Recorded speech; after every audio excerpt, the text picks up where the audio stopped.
You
all set? Yeah.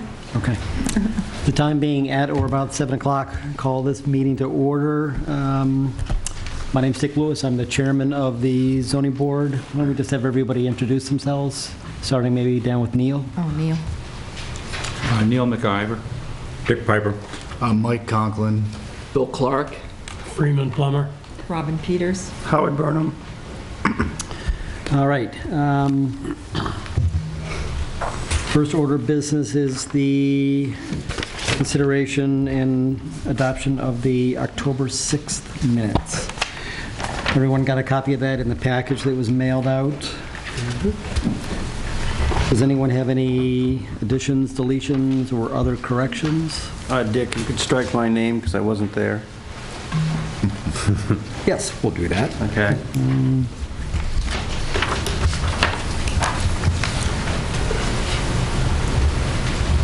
I'll move the minutes as amended. And I'll second them. Any other discussion? All in favor? Aye. Aye. Any opposed? All right, adopted.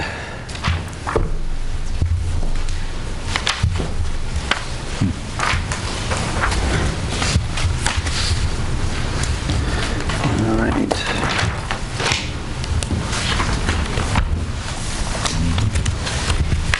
All right, new business.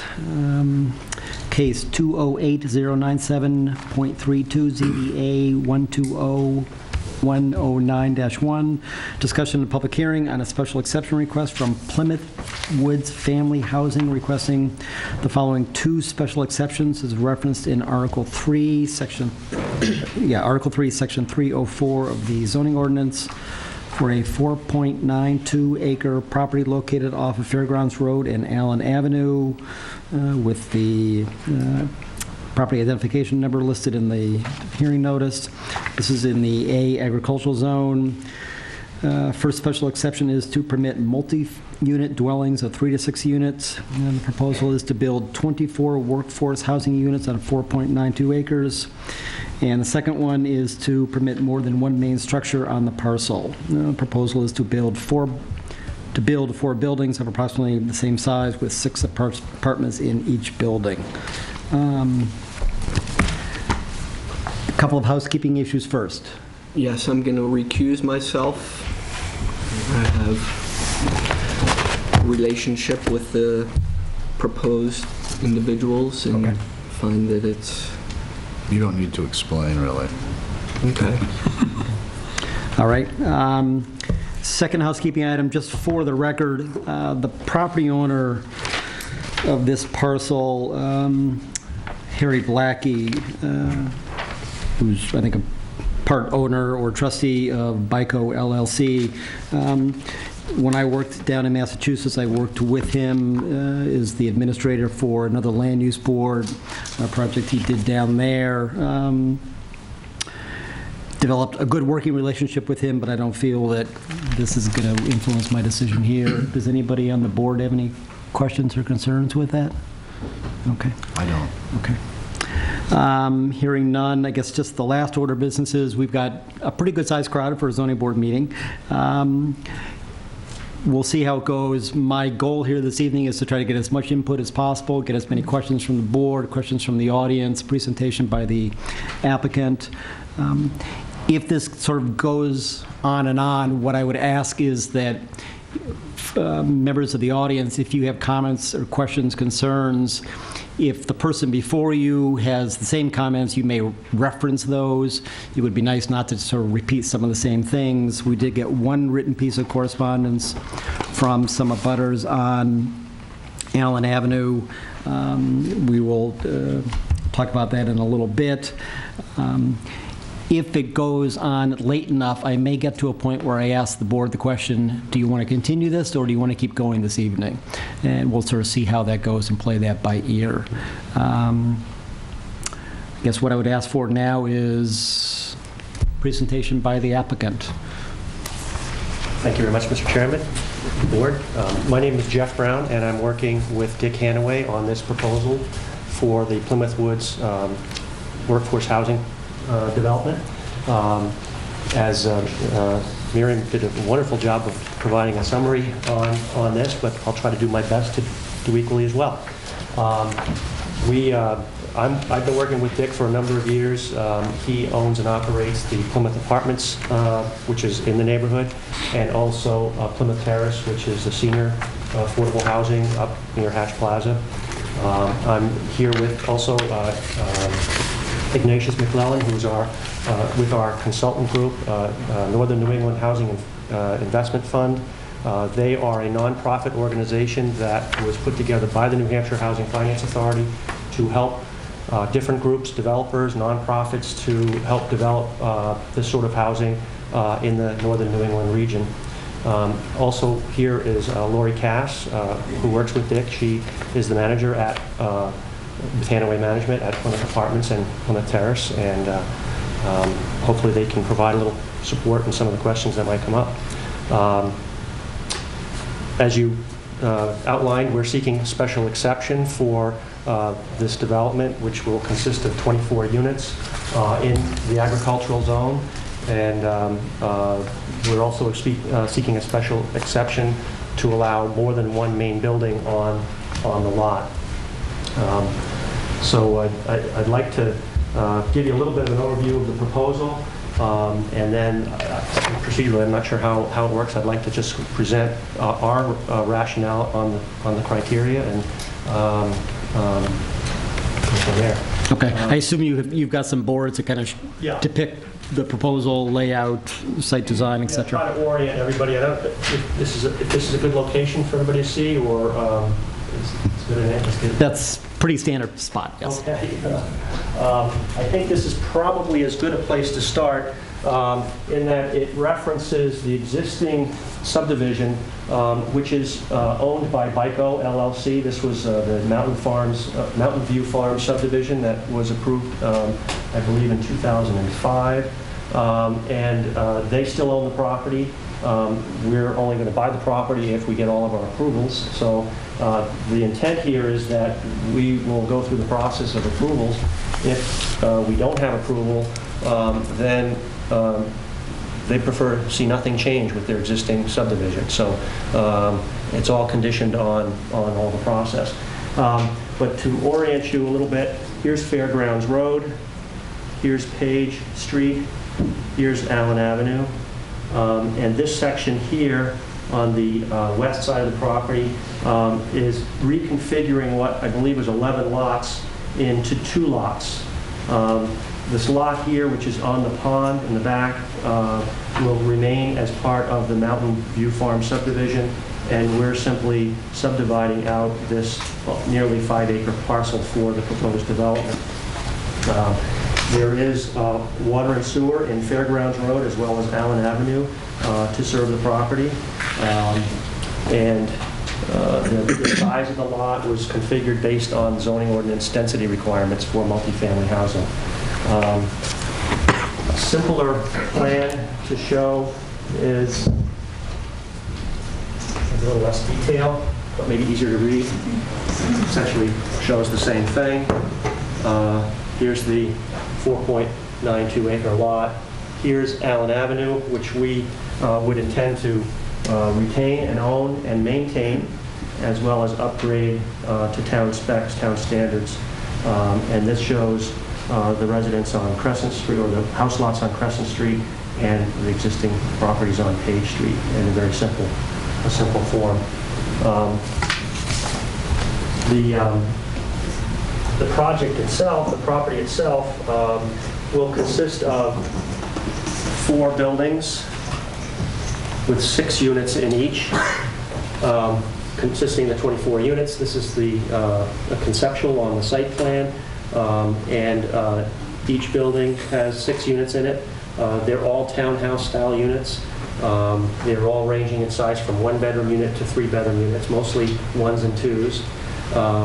And it's all being designed in accordance with the zoning board and site plan review requirements. And here's a rendition of what the housing will look like, and it's all very traditional New England style development. As I mentioned, they're all townhouses, so even if you're in a 1-bedroom unit, which is on the ground, or a 2-bedroom townhouse unit, everybody has front door, back door access on the property, and it will fit in nicely with the neighborhood and the community in terms of size and texture.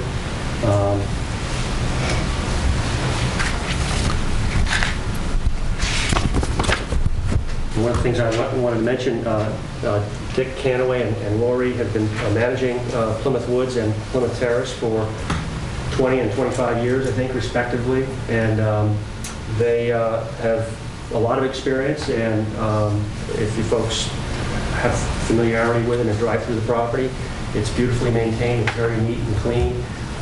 Everything is kept up to date and maintained, and the folks are quite happy with their homes. The genesis of this development really comes from the fact that there is a very strong demand for this sort of housing here in town. Right now at Plymouth Apartments, there's a waiting list of 34 applicants waiting to get into housing there. Plymouth Terrace, I think, has something close to that, 20-something, 25. So that tells us that there are a lot of people waiting to find housing that's similar to this. And it's workforce housing. These are folks who are working here in the community. You know, the economy here is fairly diverse, but it's mostly, in terms of a lot of folks, it's mostly service oriented. It's tourist. It's you know, seasonal. So the folks that will be living here are the folks that are making the $8 and $9 and $10 an hour and trying to support a family on that income. The other part of this is that's helping to move this along is folks at the Bridge House are also experiencing great difficulty in locating moving folks who are ready and eligible and ready to move from the Bridge House to permanent housing. A portion of this housing will also serve as transitional housing for the folks at the Bridge House. And those folks will continue to receive services, case management, ongoing consulting to make sure that they are you know, creating stable homes for their families. And that's a big factor. I think I'd like to go through the 6 criteria and tell you why I think this meets all of the requirements of the special exception. And of course, the first one is, the question is the proposed use allowed in this ordinance by special exception? And the answer is yes, this is one of those uses that is allowed by special exception. Explain how the specific site is an appropriate location and adequate size for the use. I did mention that the size of the lot was determined based on density requirements of the zoning ordinance. Essentially, the site is very flat, it's well drained, there aren't a lot of any geographical impediments. It's got water and sewer. It's really well suited, and it's a great location within town in terms of accessibility. it meets all the requirements that the town zoning ordinance and subdivision regulations would require. Explain how the use is developed will not adversely affect the character of the area in which the proposed use will be located. This area, while it's zoned agricultural, is predominantly residential in nature, and most of the homes in the immediate area are on fairly small lots of about 1/4 acre in size. And if we add up the number of units on the land, we're a little bit denser than the neighborhood, but not by much. So we think it fits in very well that way. There'll be a 50-foot setback as required by zoning around the property, so there'll be a nice buffer between the residences on these streets as well and the property. There are also a number of multifamily developments in the immediate area as well. I mentioned home apartments as well. We think it fits in with what's already there in the community, and we think that the design will be very strong for the neighborhood as well. Explain how there will be no nuisance or serious hazard to vehicles or pedestrians. We're intending to extend Allen Avenue, which is about here, and extend it into the property and upgrade the standards, upgrade the road to town standards. So it'll actually be an improvement. By looking at the road design criteria and the town subdivision regulations, we estimate that this will probably see a medium-duty load on the road, which requires that the road be 24 feet wide, plus 4-foot shoulders, and this can easily be accommodated in the 50-foot right-of-way that's there. We'll take this to site plan review and dial down into the nuts and bolts of all of those sorts of things as we move forward. But we think, again, it's a great road to work with, and everything is there. Explain how the use will not place excessive or undue burden on the town's services and facilities. It's already served by municipal water and sewer in the area. I've spoken with Kevin Lincoln from the Water and Sewer District, and he indicates that there should be plenty of capacity to hook in. The buildings themselves, just by some of the code requirements and funders requirements, will all be sprinklered. There'll be a fire suppression system in all of the units, so that will provide added measure for life safety and property safety. There will be, it's a family property. There'll be a number of school-age children here. We expect somewhere probably between 10 and 15 children within the 24 units. The mix of units is there are tended to be 6 one-bedroom units, 15 two-bedroom units, and 3 three-bedroom units. And if we use Plymouth Apartments as sort of a guide, less than half of the number of units in proportion to students. They've got 66 units over there at Plymouth Apartments, and they've got 38 students over there, school-age children right now, approximately 30 elementary school kids and 8 high school kids. It does tend to swing a little bit to the younger grades, school-age kids, as these tend to be younger families. But with that mix of units, we'll also see some seniors, some singles, some couples, childless folks. So it will be a mixed development. And a good number of these folks, a number of these kids will be coming right from the community, so that these are probably kids that are already in the school. And the other thing is that right now, the school-age population is sort of on a downward trend right now, so the pressure on facilities isn't as great as it once was.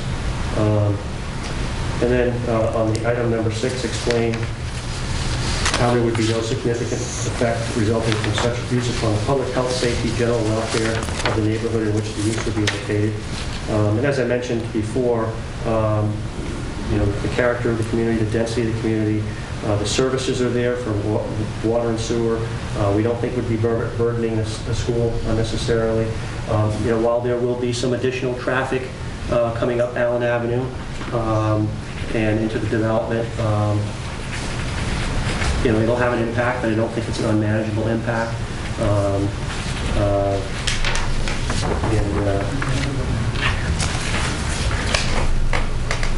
As I mentioned earlier, the property is professionally managed and maintained, and is required to be updated and upgraded by the funders and by the funding sources. So we think it's going to be a great neighbor for the neighborhood. Just one last item to add on to that would be that this also fulfills one of the goals of the master plan, the 2006 Plymouth master plan. Goal number 4 indicated a desire to increase the opportunities for workforce housing, and that's where we are.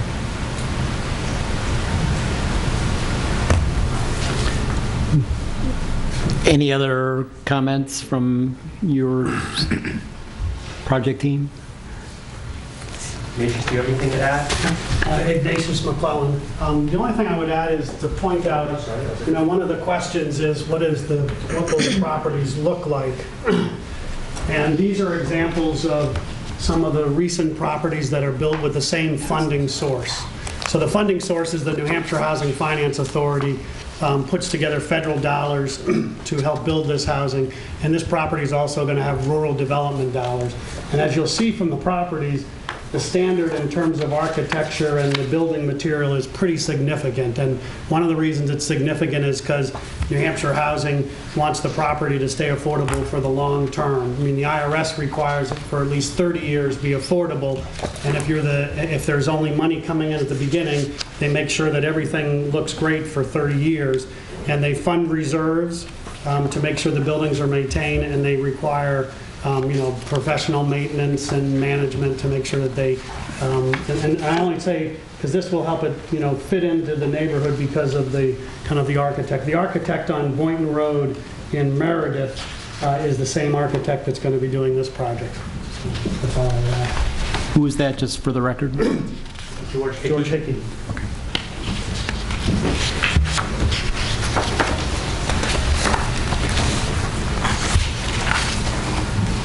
Anything else?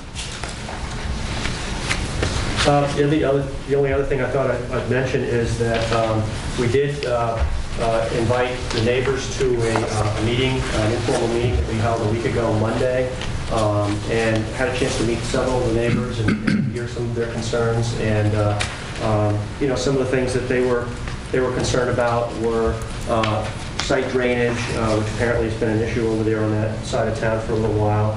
And we'll address that. We've actually brought that to our engineers, and we're going to address that. But we'll address that certainly with the site plan review issues. Most of them were sort of site plan review type concerns. Kids running in the neighborhood, running through the yards, and maybe cutting through. And there might be ways to solve that through landscaping and possibly a fence or things like that. The proximity of the project, the property to the existing homes. There are homes all around here, and the concern was, the proximity of the new units. And I'm not sure what solution there is. It might be, again, a landscaping issue or a concern. We might be able to work with the neighbors on some of those things in terms of fencing and all that. There is this 50-foot requirement setback all around the property, which is actually larger than the setbacks and distances between most of the homes that are in that neighborhood. So we don't feel that that's going to impact too terribly differently from what they've got there now. But they were all good concerns, and we're open to discussing those concerns and hoping to make the project as good as it can be and make it welcome in the neighborhood.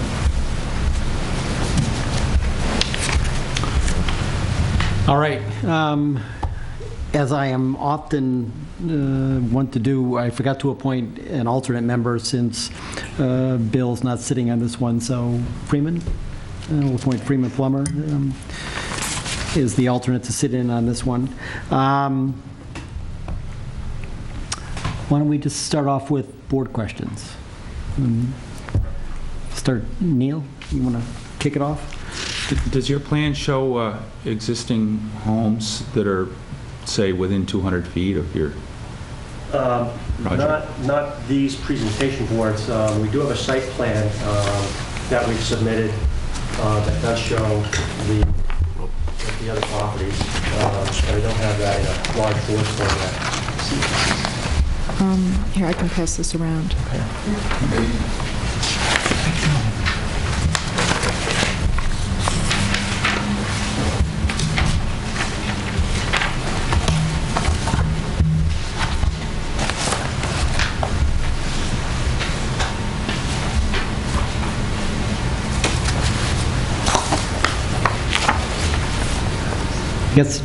I'll jump in with kind of a related question, I guess. You talked about the density in the existing neighborhood. Could you maybe go to that first board and just kind of describe, both for me and the board and the audience, when you talk about the abutting neighborhoods and in the comparison of those densities, can you just sort of describe what you're referring And to? it's hard to really kind of see it unless you're looking right at it right here. But in the scale of things, each one of these properties is on about a 100 by 100 lot, which is about, on the scale of this, about an inch by inch. Okay.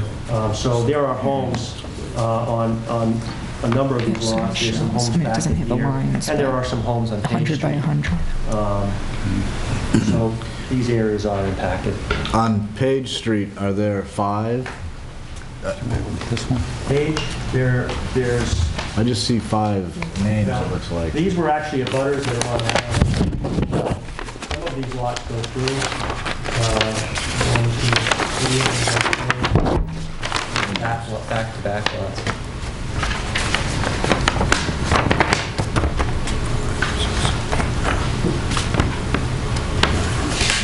And then are the lots, it looks like maybe they're a little bigger in the back there, is that Yeah, you right? can, Oh, good. Neil, you might pass that one out, it might show it a little bit better. That's the... Yeah, and I think there are only maybe 1 or 2 homes back here on this neighboring lot. This is Davy Homes. Yeah.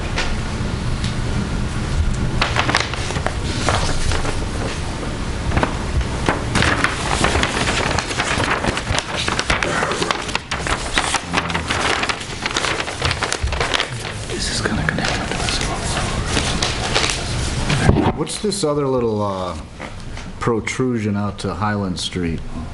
You mean Fairgrounds Road? I mean, yeah, I'm sorry, Fairgrounds Road. That just is a little extension that was left when this area was subdivided. I'm not sure exactly who originally created a subdivision on Allen Avenue, but this is a potential access point to the property or a potential access point for water and sewer services. We chose not to use that as an access point because the properties that are on either side of that roughly 50-foot right-of-way or actually lot, the buildings are very, very close to the edge, and we didn't want to create a sort of a non-conforming setback issue by using that as an access point. And we thought it was better to actually use the Allen Avenue approach.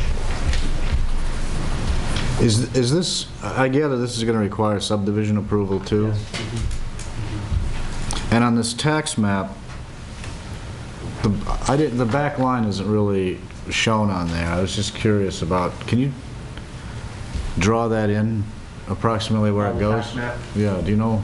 Yeah, There's orange on the east, west, and south, but not on the north side. yeah, it's approximately, let's see if I can get a scale on this thing here. It's about 120 feet from the pond. Okay. And does anybody know what the density of the Meredith project is, by any chance? I'm curious, just because I've seen that, and I was Actually, wondering. Ignatius, you were involved in that. I apologize, I don't know, but I can get you the answer if that's something you're interested in. Because that's another one that it was put in a place where there are surrounding small lots, I think some mobile homes, and... Yeah, if I may, on the Meredith property, there was an existing manufactured home park that was rebuilt and relocated to make room for a new development. And the neighborhood, in some ways, is similar in terms of smaller homes, manufactured homes on smaller lots. Mhm. And that area, same thing, the road was improved coming in, same architects, try to work hard on the landscaping plan, fencing, to accommodate neighborhood desires. But I apologize, I can't remember the Well, density, so. you can't know everything. And what about on the Plymouth Woods development? What's the density like there? Do we know that? Which property?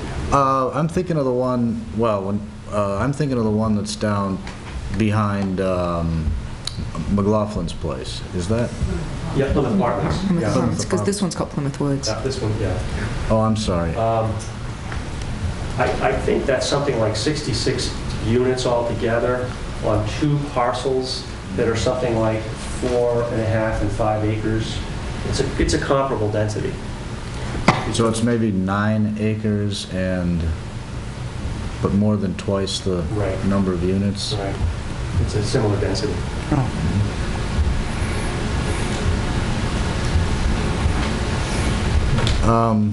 Well, I guess, I mean, if it's, I mean, this is 4.9, right?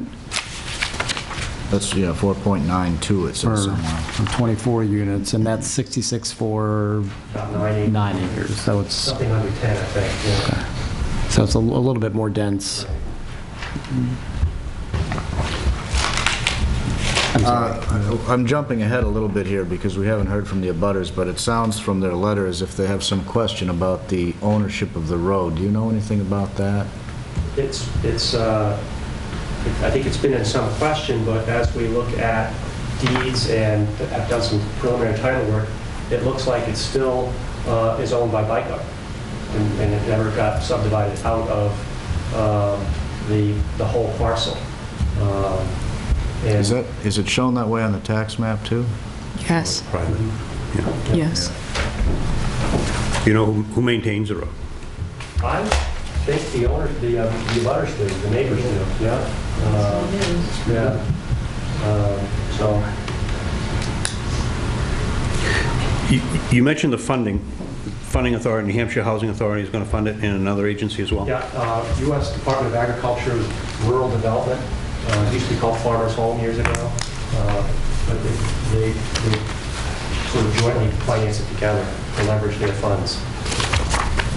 Will these units be subsidized? Yes. They will be subsidized. The rental will be subsidized. Right. The information that we were given is that this is workforce housing. Is this meant to meet the RSAs under workforce housing relative to income and Yes. okay. Can you tell us a little bit about that? Yeah, I'll defer Yeah. to the expert. I mean, I will answer the question in the sense that the town special exception criteria doesn't talk about the income of the residents, but to the extent we've just reminded the board that there's a new law coming in effect on January.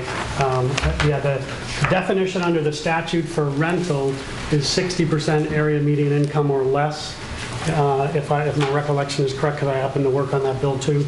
This housing is restricted to people who make 60% of area median income or less.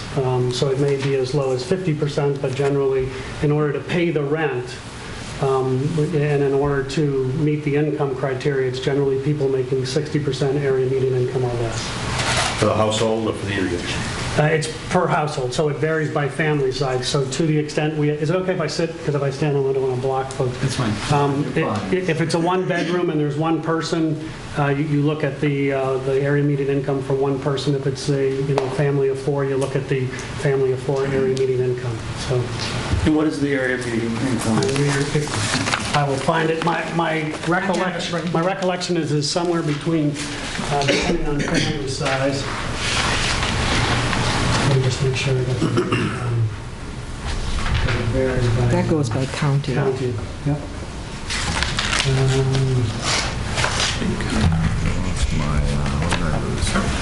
Well, for a family adjusted for a family of 3, it's approximately 32,000. I mean, I got the exact numbers in my, but that's approximately what it is for 60%. Well, the 32 is the area median income? Yeah, I'll get it for you. No, that's the 60% That's the of 60%, the area median income, so. What's the mechanism you're going to be employing to sort of maintain that threshold for the 30-year period of time? And it actually may be longer than 30 years. The funding mechanism, the primary funding mechanism for the housing that's built in New Hampshire that's rental is through a tax credit program administered by New Hampshire Housing. In exchange for taking the tax credits, which helps build the property, you have to sign an agreement that preserves the affordability for at least 30 years and potentially up to 99 years. And so that's done through a recorded restriction that New Hampshire Housing enforces. We, as an organization, buy the tax credits, and so we also make sure that they comply, because if they don't comply with the income restrictions, we don't earn the tax credits for the investors like Bank of America, TD Bank, nor Citizens Bank, who put money into these properties. So there's a whole mechanism to make sure that the affordability restrictions are complied with.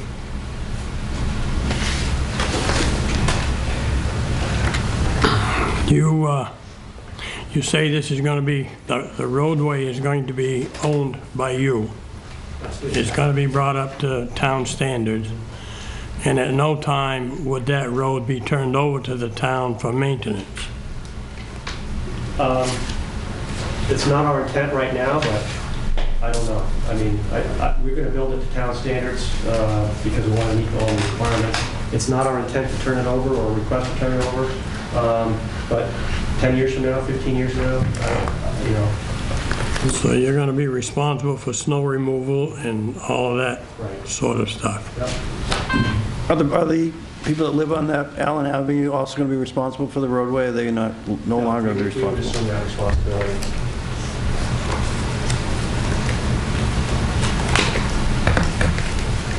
Similar to, the Canada's other projects, properties, Morgan Drive, they maintain as a private road. Adrian's Way, which is up to Plymouth Terrace, they maintain as a private way. In your presentation, you talked about transitional housing and some linkages to the Bridge House. Right. Could you just expand on that? I'm not sure if I Yeah. completely understood. What we've come up with is an agreement with the Bridge House. As a number of the folks that come into Plymouth Apartments and Plymouth Terrace come from the Bridge House, we expect that we'll also have folks coming out of the Bridge House to here as well. So we're actually going to reserve a number of units. 25% of the units will be eligible for Bridge House residents to move to as permanent housing. And Bridge House will continue to provide off-site case management for those folks that have been former participants at Bridge House to be able to live here. And as potential managers of the property, developers and managers, we think this is a win-win situation because the folks will have the support that they need to make sure that they're getting into a stable housing situation. The biggest challenge that the folks at the Bridge House have are they've gotten folks up to a point where they're ready to move and ready to get their own homes. There's no place for them to go. And so this will help to solve some of that, relieve some of that concern. In your initial presentation, I heard the word transitional housing. I mean, it sounds like you're not really referring to what I would consider to be transitional housing. It's more creating a place where people can establish permanent housing. It is permanent. It is permanent housing, but with transitional services. Maybe that's another way to put it. As they're moving from the Bridge House to permanent housing, getting those services to make sure that they don't have a chance to fall back on any issues that they might have had, that sort of thing. Is the transitional element of this a requirement of the funding? No. If these transitional individuals are going in there, they're going to have an income no greater than $32,000 a year, and you're going to have the family income. That's true of anybody in the property. Anybody on that property can't earn more than $32,000 a year. Can't earn more than 60% of the So it varies. And you're right. It's right around $32,000. I got it right here now. So it's, that's not a lot of money. That's really nice housing. And I'm just wondering, we tried this at the Fairgrounds Road, individual family housing. Yep. All right. and the project couldn't go forward because It wasn't economically viable. mathematically, they could not make it work, no matter how And hard that's they why could. this system, using the low-income housing tax credits, works, because if, as a developer, I sat down and tried to figure out how to provide this housing, I'd be in the same boat. It doesn't work, it doesn't pencil out. But through the low-income housing tax credits, which is providing subsidized dollars for the upkeep and maintenance of the property versus the rent that's paid, it makes it work. And the properties are very, very well maintained, very beautifully maintained. You're right, it's beautiful housing, but we think that folks that are struggling and really can't afford to buy a home ought to have nice housing too. So we don't see that as a conflict. What's the rental value for those units based on that income? I think that the one bedrooms are like $800 a month. The three bedroom unit's probably $1,300 a month. If you looked at the retail rental value, is that right? It's $860 for a two-bedroom unit in Plymouth Apartments is between the tenant contribution and the federal government subsidy. You get $860 for a two-bedroom unit. So you can still get the subsidy even though it's workforce housing.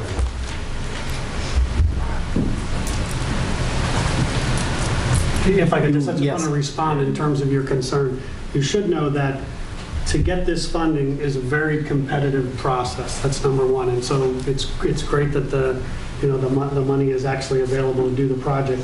But with it comes the strings of pretty intense scrutiny. Again, the banks who basically buy the tax credits will only buy the tax credits if they know that somebody is overseeing the property. So in addition to the local property management that will be provided, there's going to be, New Hampshire Housing does a yearly inspection, we do a yearly inspection, and I believe Rural Development will probably be out here inspecting it also. So it doesn't sit by itself without somebody keeping an eye on it. And going in, folks have scrutinized the budget to make sure that it can actually work, and they set up reserves both for the operation of the property and reserves for the maintenance of the property. So, if this were just market property, somebody could put it up there, you have no idea whether they're going to have adequate reserves to run the property. The funders, New Hampshire Housing in particular, make sure that there's, that the budgets work and make sure that there's money, backing it up in case it doesn't work. So. I have a question. Yeah, please. How do you handle a situation if a tenant has no visible income? I'll let Lori answer that question. Sorry. Well, it takes income to live. You have to have income. So whether it's, income through disability, Social Security, child support, alimony, everyone has income. If you don't have income, you're not eligible. Basically, that's Then the you'd answer. be evicted? Well, not evicted. Contract You're saying if terminated? you already live there? Yeah, we have a zero income worksheet. We go through very carefully.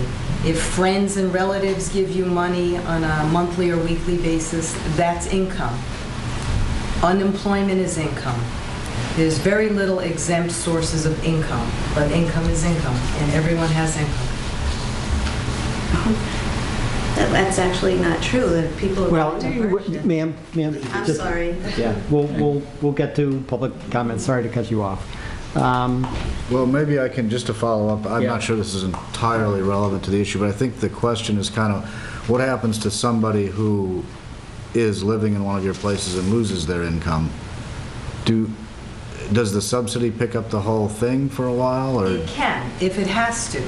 It can, but we're very careful about scrutinizing everybody's situation. But it can. Is a condition of the eligibility to even consider these units is you have to have a job? I mean, do you have to have a job to even think about this? Or can somebody just come to you and say, I'm moving into town, I want to get a job here, I want to live here? You have to have income. Yeah, you have to have You social have income. to have income. And most likely you have to wait on a waiting list. It's not like someone's going to be able to come in and, roll into town one day and just, plunk themselves down, because we've got a year and a half waiting list right now. At the elderly, it's a year and a half, yes. But I guess just to maybe to follow up on the comments you were making, that the income is not necessarily job-related income, it is something, it could be something else. Okay. One of my questions is, on those 5 developments that you have in place, with the children that go to school, do you have any figures on the children that go to school regarding what their needs are in regards to special services the school might have to supply? Yeah, I mean, my response would be, I don't know the answer, but I'm not sure that that's a criteria for the board to consider in terms of looking at the use of the property. And I'm not trying to be, obnoxious about it, but the reality is there's criteria that are in your zoning ordinance that we're trying to comply with, and questions about whether special needs children come in.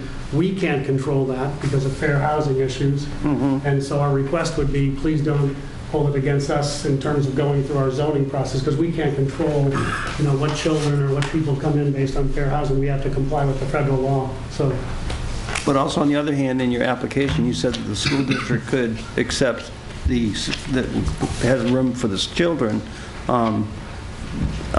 Based on that statement, that means the school district's also responsibility for the special needs of those children financially. yeah, my answer would be, that's a correct statement, but I'm not sure it's a consideration for the board, and I'm not sure it's anything we can do anything about under federal law. I like to generally agree with you, but one of these criteria is about burden on town services, so the financial issue is relevant, I guess, in general. But I think it's probably true that it's not something we can Control. We can't control really deal with. And my own opinion would be that we encourage the development of workforce housing if it's otherwise appropriate, and I think that's what this is. So it doesn't seem right to me to be cross-examining these folks about, just what kind of kids they're going to bring, for example. Yeah, if I could, I think it's a fair question about the students that will be brought in, because it's a question of town services. I'm not objecting to that. I'm objecting to the, what type of students and what type of people. I don't think that's within the jurisdiction of the board, and and so I'm trying to find a way to, keep the focus on the criteria and be respectful at the same time, so. Miriam, you got a... Yeah, part of my process when I have an application is I have a technical review committee, and that's made up of representative from water and sewer, representative from the police department, representative from fire, the town engineer, the building inspector, highway manager, and the school superintendent. So I send out the request and give all of them an opportunity to make comments on it, and if they have any kind of concern. And I did work very closely with Mark Halloran, who's the school superintendent, and the developer is estimating that it'll be 10 to 15 school-age children, and he's thinking that some of the people are existing Plymouth residents. I calculated a little bit differently. I was doing the maximum, so 1 child for every 2-bedroom unit, and then 2 children for every 3-bedroom unit. That was just my calculation. So I came up with 21 school-age children. I did talk to Mark Halloran if he thought they could take care of that, accommodate that, and he said yes. So, we did look at that. And in terms of water and sewer, I did talk to Kevin Lincoln, who's the district administrator for Plymouth Village Water and Sewer, and he said that it's municipal water and sewer that's available, and there's adequate capacity to serve the development. So I went over the numbers with him. Dick? Under this model, is it possible that the rent could be the income could be totally subsidized? Matt? When you think, and I'm trying to be cautious to stick to the criteria, but I'll answer the question because I think it's a good question. When you think about affordable housing, you have to think about segments of affordable housing. So for folks who are extremely low income or very low income, so making 30 or 40% of area median income, those are your public housing residents who are probably living in either public housing or receiving what's called Section 8. So they pay a percentage of their income, regardless of how low the income goes, towards rent, and the feds pick up the rest. This is not public housing. So you go to the next level, which is for folks who are making 60% of area median income or less. But the reality is they have to be able to pay a portion of the rent. There is some rent subsidy from rural development in some of this, but folks still need to make, enough income to pay their share of the rent. It's not fully subsidized. So if you segment the affordable housing, think of it, public housing for the very low income. This is considered more low income. So they're below area median income, but they're not, at that segment, where you're not, you're living on like at the food pantry, you might have someone who comes with a $400, $500 Social Security check. They couldn't afford to live here. I mean, that's just the way the program is set up, is to serve not the lowest of the low, but that kind of next segment of what we call workforce housing and the statute calls workforce housing. Just a comment, but in my view, being the older individual that I am, when you talk about workforce housing, I think about the old company houses like were in Lincoln, okay? And the people lived there, and they lived there because they had a job there, and they could pay a reasonable rent to the company. When I think of workforce housing today, I'm thinking of people that want to come to this community, they want to work here, they want to live here, they want to raise their children here, put them in school, and give them a good life. And I don't think the workforce housing as is being presented today, not you, but as is coming forward now, is not that type of workforce housing. And just one comment would be the 60% of area median income for a family of 3 is based on, in Grafton County, is about $37,000. The public subsidy programs are not getting you up to $37,000. You're going to have to work in order to get to 37, or you got 2 people working in the family, to get to the 37. But, based on what I see in terms of people who come in, who are on public assistance, they're not making $37,000 a year. And again, I'm not sure how it enters into the criteria, but I want to make sure we have our dialogue. So, thank you. There's also another measure, and that measure is that being subsidized housing, each community, whether it's workforce housing or low-income housing, each community must bear its share of that type of housing. And Plymouth has borne the share. And we have a very, very probably overweighted share of subsidized housing in town. And you've named a number of the projects tonight, and there are a couple others. So we do have a place in our community for people that need that type of housing. I think we do need workforce housing. And I think we need the workforce housing that's a little bit more on a model of a workforce than on a subsidy. That's my view, okay? If I could respond, the type of folks that we're going to see here, I presume, are the people that are working in the community. They're working at Walmart, they're working at McDonald's, they're working at, these are young families that may probably have two people in the family trying to get to that $37,000. They're making $7, $8, $9 an hour. They might have a child or 2, young children, and those are the kinds of jobs that are out there right now. So this is really to help support those folks that are already in the community, struggling to make ends meet, and try to build a life. So I think that the vision that you outlined is exactly the version that we're going to see. These people might very well be working 2 jobs to get up to the They're bartending at night, during ski season, and doing, all these seasonal jobs that are out there. They don't pay the type of income that would allow them to buy a house or do a market rental. When so much of the housing is student housing, a lot of these folks just can't compete either because of the price of the student housing. So that's the issue. That's a big issue. And since he said the word student housing, I would like to make sure we address that, because in some respects that may be a question about the use of the property. The guidelines for this particular program are pretty restrictive on students. As a general rule, students are not allowed to live in this housing.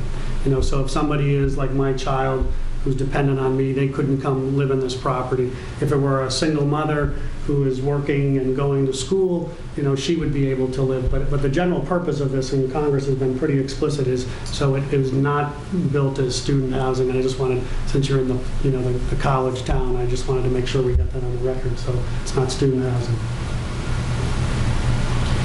Let me ask one question which may fall in line with some of the other ones, sort of financial oriented. The reason why I asked the question is I have experience in another state, another jurisdiction with affordable housing programs. And in that particular jurisdiction, for a developer to be able to take advantage of affordable housing under zoning, there is some profit caps. Is there anything like that for this project? Well, there's no profit. It's actually a formula where all the expenses for operating the property are they're all expensed. There is a management fee per unit, but it's really a non-profit formula. Is that?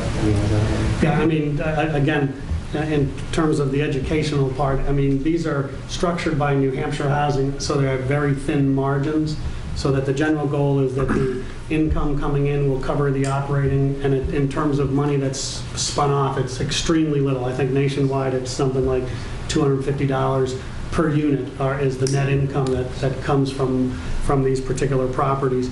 The investors that we work up with, so the banks and everything, they in essence make their return off getting the tax credits from the federal government. That's how they make their money. We don't make our money off the property. We make it off the tax credits that the New Hampshire Housing provided to the project.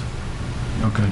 But I guess sort of the quote-unquote the profit that is made available to the investors via these tax credits. That's correct. I mean, there's sort of a whole pro forma that gets created for this type of a project. That's correct. And then, sort of at the bottom, there's going to be a profit margin.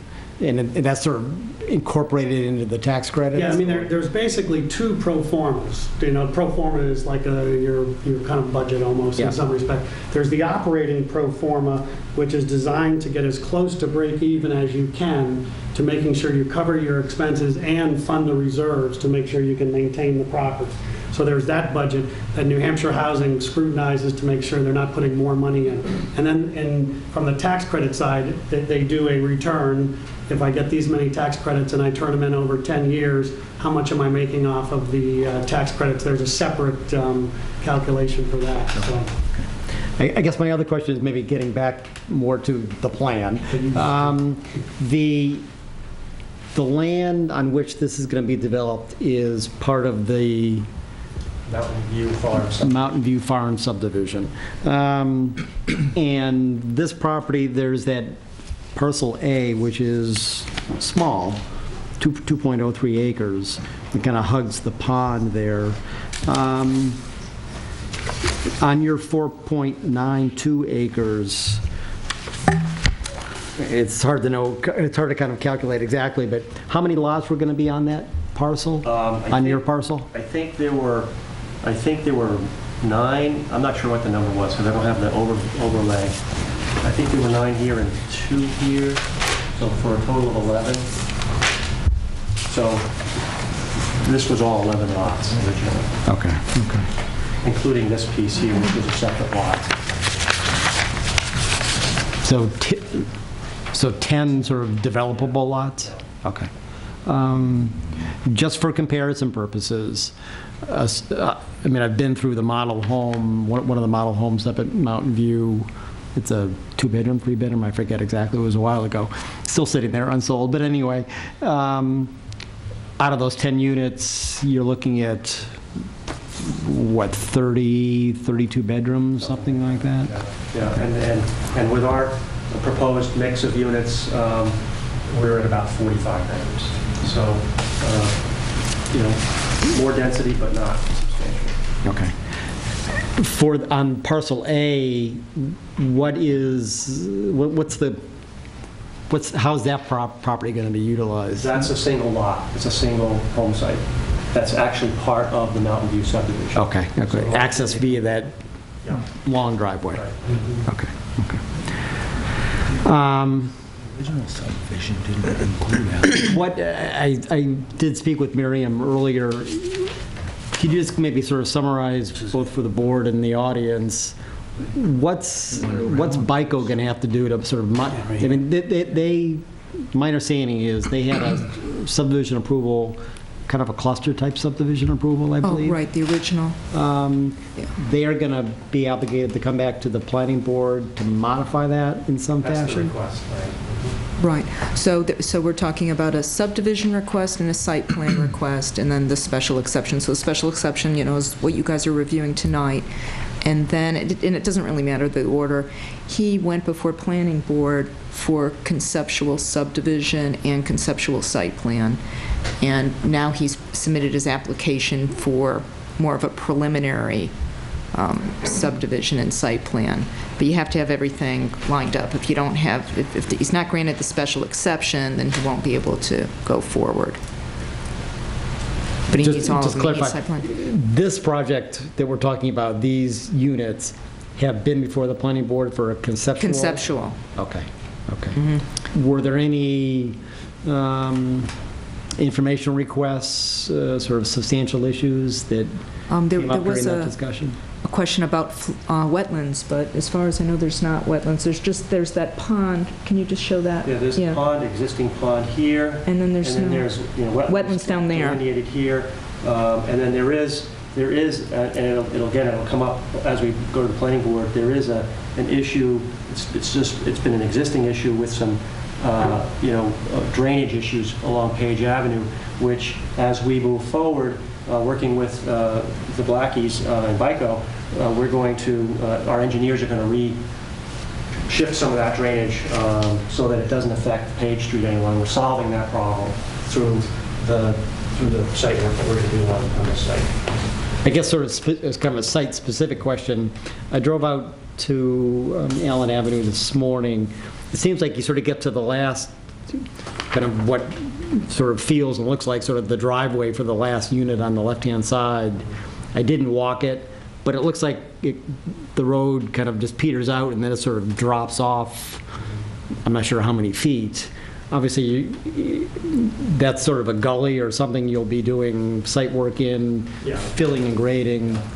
That'll all be engineered. The town actually has in place an easement for water and sewer that runs 900 feet, so probably out to about this point already. But the sewer ends about there. Okay. And you'll be extending that Actually through about here. the site plan process? Okay. I have another question. Yeah, please. The existing permit for the development that Blackies have now has access off Crescent Street. Could this, to service Lot A and B, by way of Woodland Way, which joins on Crescent Street, could this proposal be engineered to utilize that access? I think that's somewhat of a site plan concern, but it was our intent and Blackie's intent to actually create a separation between the properties because they didn't want this to be part of the Mountain View Farm subdivision using Woodland Road. So that was an agreement that we had with them.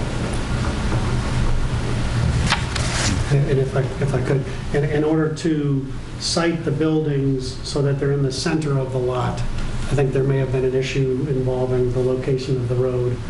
And I would just note that when we went to the planning board preliminarily, there were actually 3 lots being created. And this has been changed where additional land was purchased to make Lot B a little bit larger lot. And then it would create the second lot, just the 2 lots instead of 3. So I just wanted to be clear that when we went to the planning board, it was a 3-lot subdivision. This is a 2-lot subdivision. Was that additional Blackie property or? It was additional Blackie property in order to ensure that Allen Avenue was sufficient inside and then to rework the setbacks. Yeah, I think it's shown on that drawing that I passed out, the big drawing. Shows it as It's shown where? On that big one right there. Yeah. Oh. Take a look at that.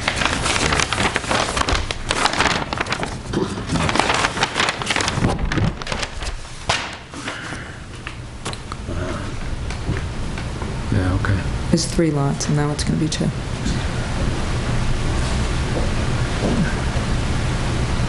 I have one more question. Sure. You're going to have fire suppression through all of the buildings. Some of these, you know, it's not something you want to think about, but a fire can get going pretty good. Are there going to be fire hydrants? Can you draft off the pond? Or what's the situation? I'm not sure, and that's probably I don't know. I think that's a good question, but I think that the fire department and water and sewer district will probably be able to answer those questions for us, how that will work. You might get hit with it on the planning board. I'm not sure that the pond is a reliable source of water. It's really sort of a catch basin that seasonally fills up and then drains down. So I'm just guessing. My sense is that we'll probably be using a separate hookup through the water system for the fire hydrants. I mean, given the number of units, I mean, you are required to put in fire suppression, so you'll have to have sufficient flow rates. So yeah, it's got to come out of somewhere, or else it's kind of a no-go. Any other board questions for right now, or you do have anything else you wanted to add, clarify, correct? Not at the moment, thanks. Okay. You were trying to say something there. Did you? No, it was just to point out that it was 3 lots that I wanted to make sure we were clear that what went to the planning board. Thank you. Okay. I think at some point in time, we'll come back to the board with additional questions, comments, concerns, et cetera. What I'd like to do now is go to the audience. If you have a comment, you can stand or sit, whatever is more comfortable for you, but I would like to have your name and address just for the record. So, sir. I'm Gilbert, 9 Allen Avenue. There is a legal issue of who owns Allen Avenue. We're going to be pursuing that in court. Because for 35 years, us residents started, my grandfather, Wilbur Philbrick, been maintaining that road. There's absolutely no help from Blackies whatsoever. They have never done anything to that road. So there are main issues. And there's a whole bunch of stuff I got to go through. We're opposed to this project. It's all around here. It's all single-family homes. That's would be out of character of the area. It's an apartment dwelling.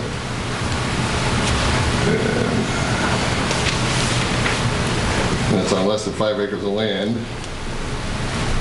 Right now, Allen Avenue is like just a quiet, peaceful, dead-end road. It's been like that for 35 years.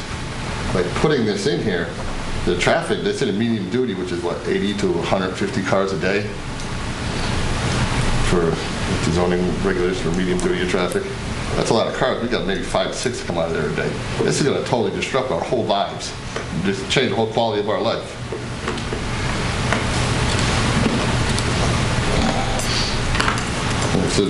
Our privacy is going to be gone, our security. They can't guarantee that nothing's going to happen with the people who live in those apartments. Workforce, housing, low income.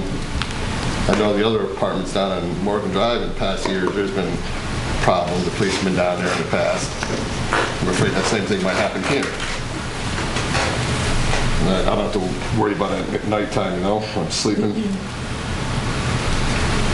And the traffic going in and out of there, I got a cats and 2 dogs. Right now I got no problem with that. I got a feeling if I got squished from all that traffic going back and forth. I went to buy fencing and electric fencing for my animals, keep them in the yard. They don't roam around the neighborhood, they stay in that area, but they do walk into that little easement area because I've been keeping that mowed, weed whacked, and taking care of it like it's part of my yard. And my animals go down there. And there's also issue of kids. They grow up and they turn into teenagers. And they get a driver's license. This is 24 units with 2 parking spaces per unit. That's 48 vehicles. What happens when these teenagers get cars? Where are they going to put these cars? Teenagers have a tendency to be a little reckless. I don't want to be flying up and down that road, speeding up and down that road.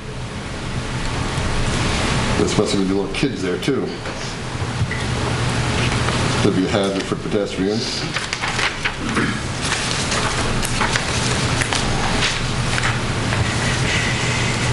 Noise. Noise, yeah, it'd be noise. Extreme noise. Extreme noise. Litter. litter from the garbage receptacle. It's only be 50 feet from the side of my property. And the wind blows from west to east, which is right towards my house. Hot summer day, garbage is out there piled up. I'm going to smell that sit on my deck. And to be garbage blowing in my yard, because you can't always contain it. It does blow around. Kids go out and throw garbage into things, and they're not always fully responsible. So they do stupid things.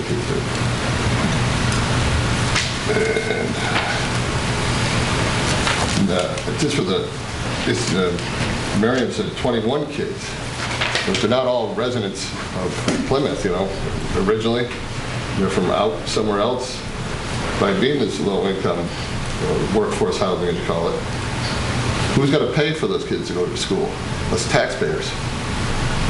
And right now, the buses on Fairground Road are all full. So you're going to have to put additional buses, drivers, and maybe teachers in school. And it all comes out of our taxes. Taxes are pretty high right now. And I did talk to Kevin Lincoln. He told me they weren't going to use Allen Avenue for the sewer line. They were going to use that little piece of land between Larry Hills and the folks from Massachusetts, a little part that butts out. You're going to come on Allen Avenue, they're going to tear up the whole road, tear up the price of my driveway, to inconvenience me, I'm going to get out of my house.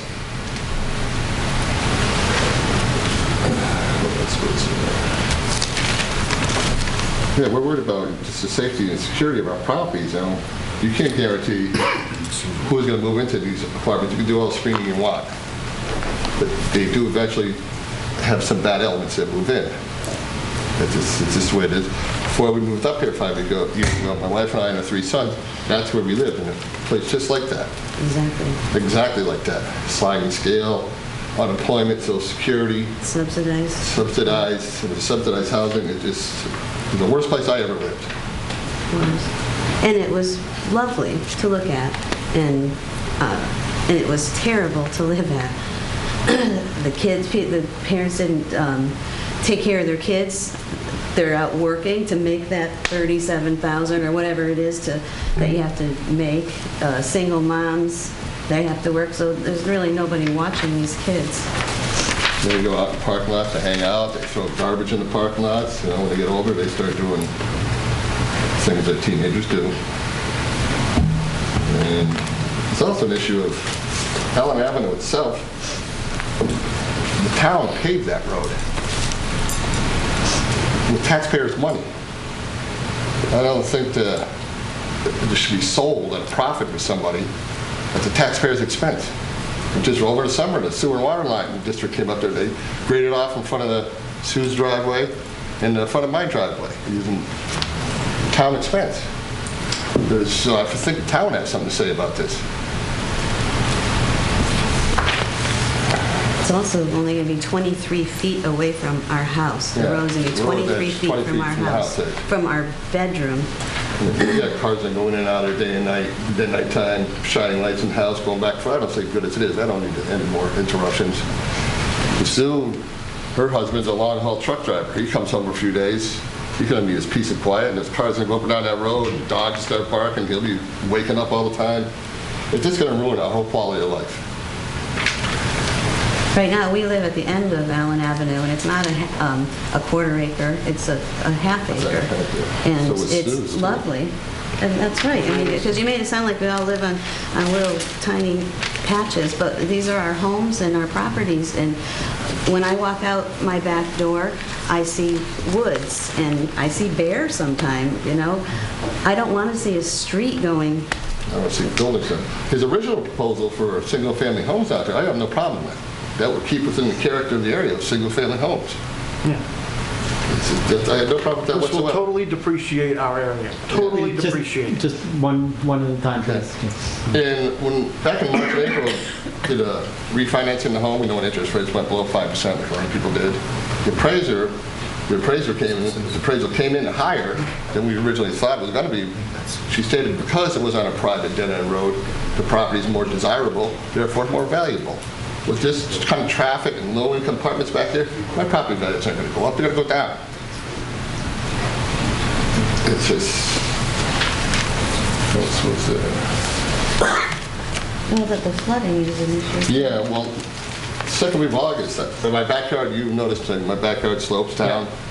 I dug a hole 3 feet in the ground, put up a bat house for my wife, and there were bats around the house. I hit 3 feet in the ground, and that water just started perking up inside that hole, about 5-6 inches within a minute. So there is underground water in there, where they're going to put that road across, and it goes into a gully all the way out through the woods, but it extends all the way out to Hutchins Road. So it is wet in there. There is groundwater there. That's going to be an issue if somebody's got to take up, perk test or whatever you got to do.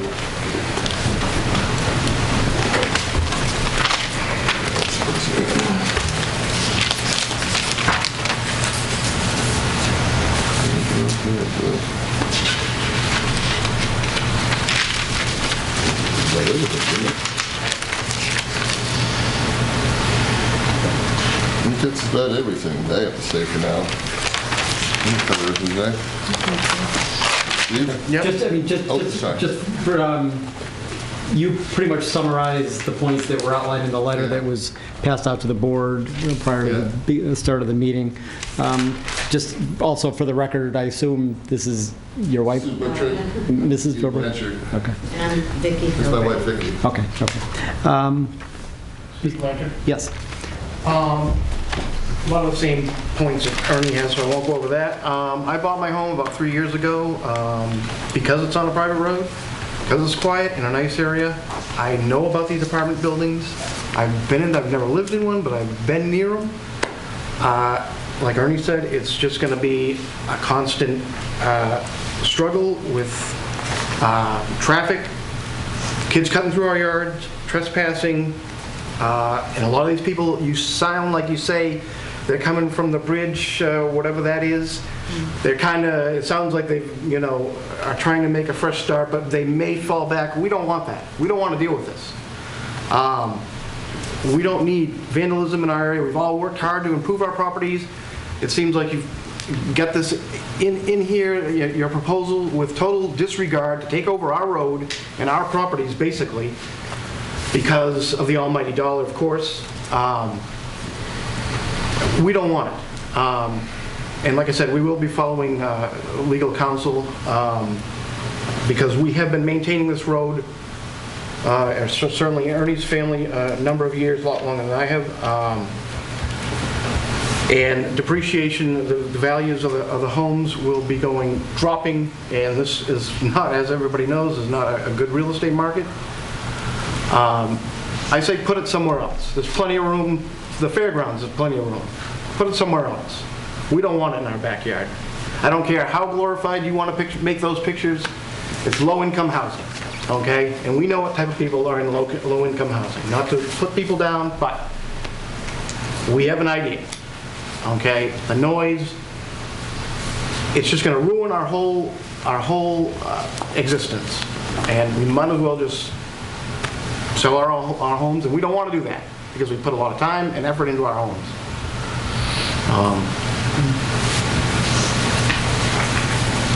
Like I said,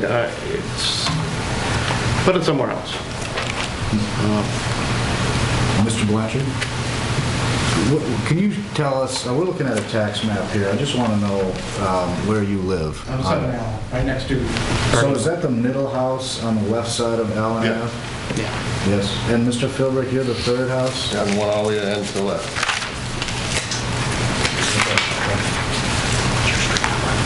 Ma'am? I'm Reverend Sarah Stewart. I live at 19 Wentworth Street, and I'm the minister at Star King Unitarian Universalist Fellowship at the corner of Fairgrounds Road and Morgan Drive, just up the hill from the Plymouth Apartments. And I only speak for myself tonight. I don't represent my congregation. But I've been the minister there. This is my 7th year as the minister there. And we've always found the Plymouth Apartments to be good neighbors. We don't experience excessive noise. We have not had vandalism. It's been a good arrangement. And I think that people fall into poverty for all sorts of reasons, and all of us are much more likely to suddenly find ourselves in hard times than we are to suddenly find ourselves among the super rich. We're much closer to the bottom than to the top. And there's no way to get from extreme poverty into a single-family home in this area. There's no way to just start paying $1,000 a month for your housing if you've been in the homeless shelter. We need this kind of housing in Plymouth. We've got a waiting list at the Plymouth Apartments. The bridge house itself is full. We need to get people who can live in an apartment out of the bridge house so that it's there for homeless people who really need it right this second. And we have to have this kind of housing to make that step so that people can make their lives better, so that they can become productive and healthy members of our society. So I'm in support of this project.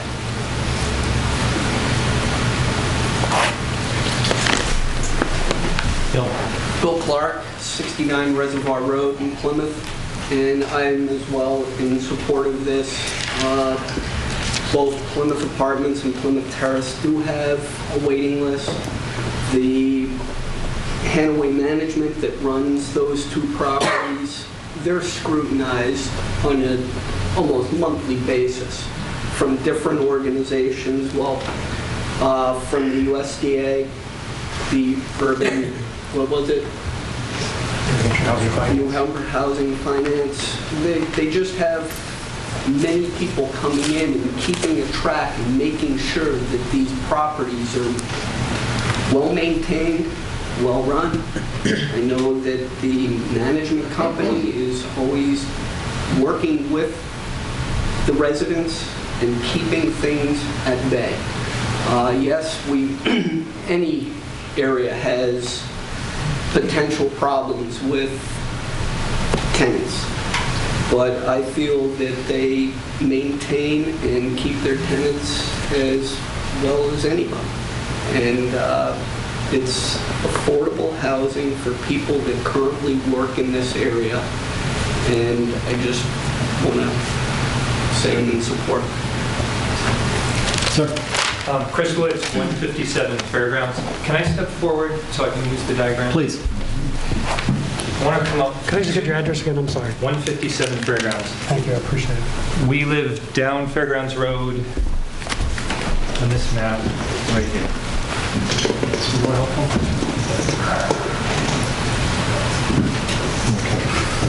Okay. Either one works. Quarter mile or more down the road on the opposite side. Just want to come up with 2 points. Number one, we changed the zoning in this area 6 or 7 years ago to 1 acre. Why did we do that? Ever since we've done that, we've gone with several high-density development projects. It seems like we went in one step, in one direction, zoning-wise, and we're moving ahead with different kinds of development. And I'm not opposed to the development per se, but where are we going with this neighborhood? Sorry. Second point, the main thing I want to bring up is this stormwater problem for the area. I know this has been brought up in the meeting. You said a week ago I wasn't invited because I'm not a butter. But the pond here at the foot of Page Street, there's no natural water course, no year-round water course coming out of this pond currently. But seasonally there is, and the water, as was pointed out in the past hour or so, flows over Page Street, and it runs down eventually in a swale that comes parallel to Fairgrounds Road by Dave Hall's development, and then it cuts under Fairgrounds Road onto our property. Thus, I'm here today to tell you about the water that we sometimes experience on our property, and it's usually in large volumes when we have a big storm.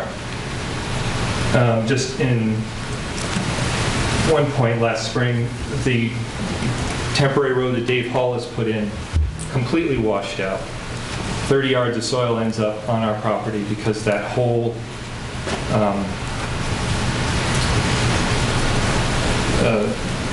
section of the road that he built up over this swale that runs parallel to Fairgrounds completely washed out by the water. Dave has since rebuilt it. We'll see what happens with that. But we've got to look at a regional solution to this in this whole area, and that includes the Byco property, for how we're going to deal with stormwater. Because even though it's not happens all the time, we do have rain events in extreme cases where water is overflowing the bounds of this pond, coming down through here, and is going to impact this property and then the properties below it, our property included. And one thing we need to consider is not just the property we're talking about tonight, but also Byco in general. We've got development up on the hill in the back. Once that's developed, we've got more impervious surface there. We're going to get more runoff down the hill into this pond. It's going to create more stormwater runoff and potential for this to overflow. And we may have more than a seasonal stream there. This is not just a simple, some kind of a retention pond to catch runoff from the subject property here. This is dealing with a much larger issue. The more we keep, this development is approved, but it hasn't been built. The more we clear that and the more impervious surface there is, the more runoff there's going to be. Do I need to go into any further detail? Questions? I guess just educate me a little bit on the east side of this plan, sort of below the pond. Yes, pond here. Yeah. Going down from the pond. And I walked this street when there's water running down both sides, mostly on the east side of Page Street, and the water cuts across on an angle and comes down behind your property there. There is a natural dip in the ground, a swale, if you will, that runs pretty much parallel to the fairgrounds. And if you walk, I wish when the Mountain View subdivision was up, I certainly spoke at that time, but I didn't have the benefit of walking this and seeing exactly how things play out and how we're not managing the water from that pond currently. Does that wetland feed the pond, or vice versa? All of it drains into that. Yeah. All drains. Well, I think they're all interconnected. I mean, there is something of a slight rise right along this area here, which is keeping the water in the pond. But the low point is right here at the foot of Page Street, and that's when we get an extreme event. That's where the water is overflowing currently. I mean, did you have anything else you wanted to add, or? Seems like there was something else I wanted to add to this. Well, first of all, I mean, if we have any kind of a scale, on my last point, if these drawings are anything to scale, we've already got a development that covers the entire lot. Where are you going to manage stormwater in this project? I know that's for site plan review. It's not for right now, but you're going to need a sizable retention pond here. Where is it going to go? There's no room for it in this design. And I just want to go ahead. You were pointing a ditch parallel to Fairgrounds Road, and you were very close to Fairgrounds Road. Is that actually where it is, or isn't it back? Well, actually, yeah, I'm not. At my house. Yeah. Backside of my property. Right. Parallel. I guess it must cut through here and then work its way eventually closer. So it's coming at more of an angle. Where does it cross Fairgrounds Road? Well, ultimately, it's going to cross right in front of, or right next to our house. There is a culvert there. Where's that? One By Downings? Yes, we're on the Downing's former property. So just to the west of Dave Hall's Road is where it's going to... You have the barn, the greenhouse of the barn? Yes. Okay. So any kind of stormwater solution for this property really, it's got to consider this whole area, because we haven't, I listened to engineers saying that, we're managing stormwater for the BICO development. And it's true that the field that's there is a bowl, naturally that water is going to stay in there. I'm willing to accept that. But at the time, what I wasn't aware is you really have a whole separate situation of drainage coming off that hill on the back, which is part of the development for that. Water comes down, it's feeding this pond, and ultimately it's feeding all through there. Potentially a large issue. I have photographs from last spring when we had the worst case scenario is obviously the ground's frozen, we have snow, it rains, you get snow melt, we get a lot of overland flow. I had like 2 acres underwater, which are normally not underwater. They're never underwater. And it all came from there?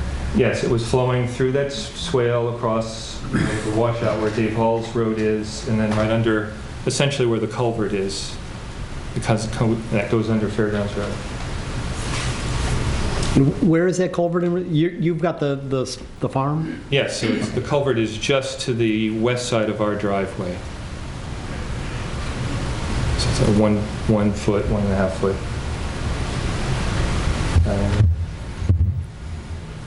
Just, you mentioned sort of a roadway that kind of parallels. Well, it's a natural dip or swale or low point in the ground, and that runs something on an angle coming closer to Fairgrounds eventually. And you said someone did some site work that washed out onto your That was property? almost just to the east of our driveway, the road for Dave Hall's development, which is still unfinished. That is dirt through there. That all washed out last, was it last? It was 2 years, 2 springs ago, yes. When was that project permitted? 02? It dragged on forever. I don't recall. I mean, he first proposed it maybe 01, and I think it went on for several years. I stopped going to meetings because it dragged on so long. I was wondering what the resolution of David Hall's permit application was. I know that there were hydrologic issues. Yeah, I mean, his project involved a small subdivision, I'm guessing? Yes, it was 24 units, as I remember, for mobile homes. Oh, okay. So again, another fair amount of impervious surface that has to be dealt with in some fashion. Right. I mean, that project part of the water from that would eventually end up on our property, but not all of it. Thank you.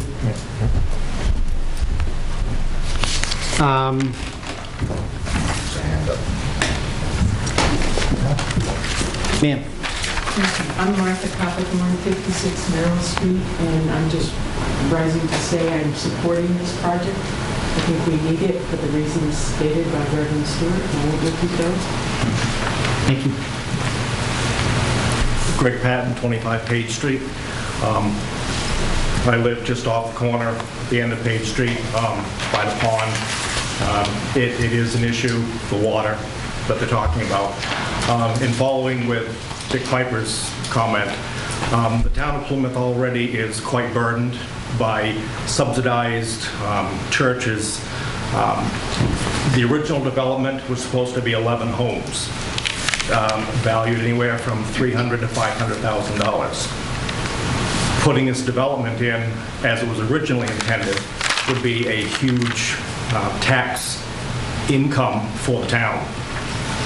To put this development in, we're going to put a burden on the system already, and we're not going to see any tax revenues from it.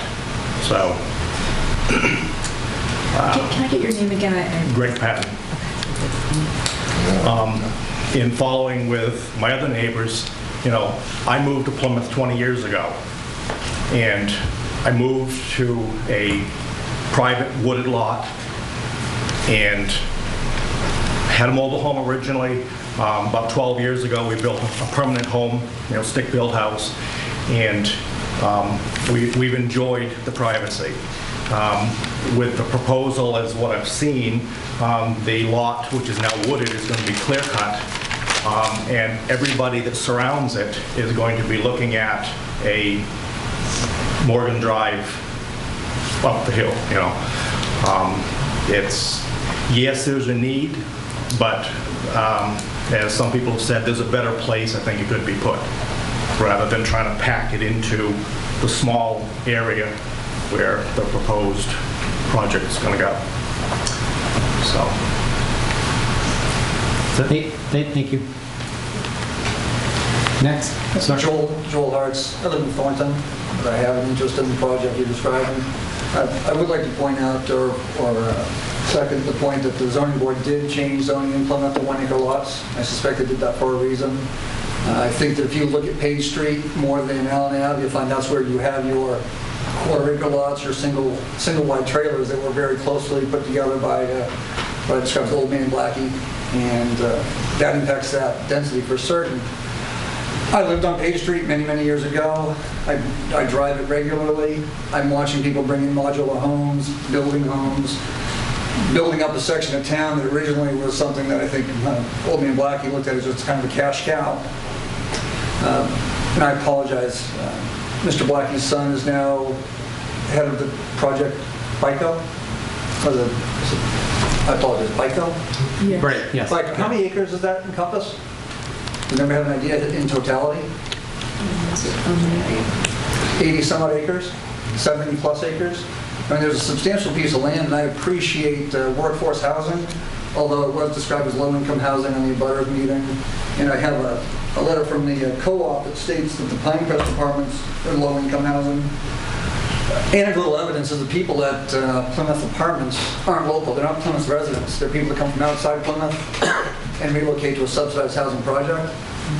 That's not workforce housing, Mr. Piper. I appreciate their workforce housing is what I remember and what I grew up in. We work for a living. I think that there's plenty of room for workforce housing. I don't think it has to be shoved into a 5-acre lot in the middle of a bunch of homes that have been there for 30 some odd years. I suspect that either larger parcels of land could be opened up and diffuse the density. Why not use 20 acres to put up 40 units, or 10 acres to put up 20 units? Use 30-unit buildings or 4-unit buildings instead of 6 units and compress so many people so that somebody who has maintained a road for 35 years is going to have 50 cars up and down it morning, noon, and night. I think we need the housing. I think the project's not a bad project. I think the location just isn't the right project, right spot. You got 2 or 3 acres held back by the pond. At the very least, that could easily be encompassed and dragged into the project to give it a little bit more of a buffer and maybe decrease the unit size. The gentleman stated this isn't a profit-making venture. That's fine. Let's mitigate it. Make it smaller for that location. It's only 5 acres. We have 15 units and 7 acres. I mean, none of us really want to see the sprawl developed. My concern is that you okay this project. If the housing market doesn't turn around, does that mean the field becomes another project? That 5 years from now, 3 years from now, they're back saying, hey, I'd like to sell off another chunk of land and put another project right across the street. And now the project continues to sprawl in an area that doesn't support sidewalks. There's no public transportation. You're talking about, it's been lucky, we've been told that anecdotally that they carpool from Plymouth Apartments to get to town. I think there are large tracts of land closer to town in other areas that are undeveloped that have existing sidewalks. But you wouldn't have the same concerns. Fairground Road is a highly traveled road, and it may be posted 40, 35. And if you drove it today, did you do 35? I think the local police department would speak that the speed on that road is something that they probably deal with regularly. I'm not against the idea, it's just not the right spot for that site type density. That's why you guys made the decision years ago to have 1 acre per parcel. Thank you. Thank you. My name is Kathy Bentwood. I live at 122 Highland Street, and I direct the Bridge House. And I just want my comments to be about the Bridge House. That's a small portion of these apartments that would be aimed for these folks. Anybody at the Bridge House who's bothered coming knows we run a tight ship, and people have to work. Their kids have to be in daycare. There's no television at the Bridge House. It is highly civilized. I only wish a lot of other people I knew lived at the Bridge House. So anybody who is a candidate for one of these apartments is going to have to pass very rigorous muster. They will have to have been working. They will have to be absolutely in compliance. We have people now who have lost their housing but haven't lost their jobs. That type of person would be perfect for one of these apartments. So Thank you. Donna Patton. I live at 25 Page Street with my husband Greg. We have the pond right next to us, and over the years I've seen kids down at the pond. It's a dead pond. There's frogs in it, there's salamanders, it's a curiosity for kids. And I have a couple concerns with that pond. Kids down there, liability, who's going to assume liability for that? Kids have gone down there and shot frogs with BB guns and things like that. And I don't like to see that. I don't own the pond, it's off our property. But these are just a few of the things. Blackie has a playground over there that he's put in for his development. I can see these kids probably coming through, making a beeline to go to that pond, to go to that playground. And that's a concern because they want to be coming right through my property because, like Greg said, it's going to be clear cut. It's my understanding those buildings are going to be right up to that 25 or that 50-foot buffer. And so those trees are all going to come down. And so those are a couple of my concerns. Anything else? No. Thank you. Thank you. Any other comment right now? I'd like to keep Allen Ave as a private road. There's no need of that going in at the end of Allen Ave. Could you please state your name, sir? Susan Buttrick. I'm sorry? Susan Buttrick, 6 Allen Ave. Then what happens 30 years down the road when they decide not to maintain that anymore? Does it become a slum? What's going to happen?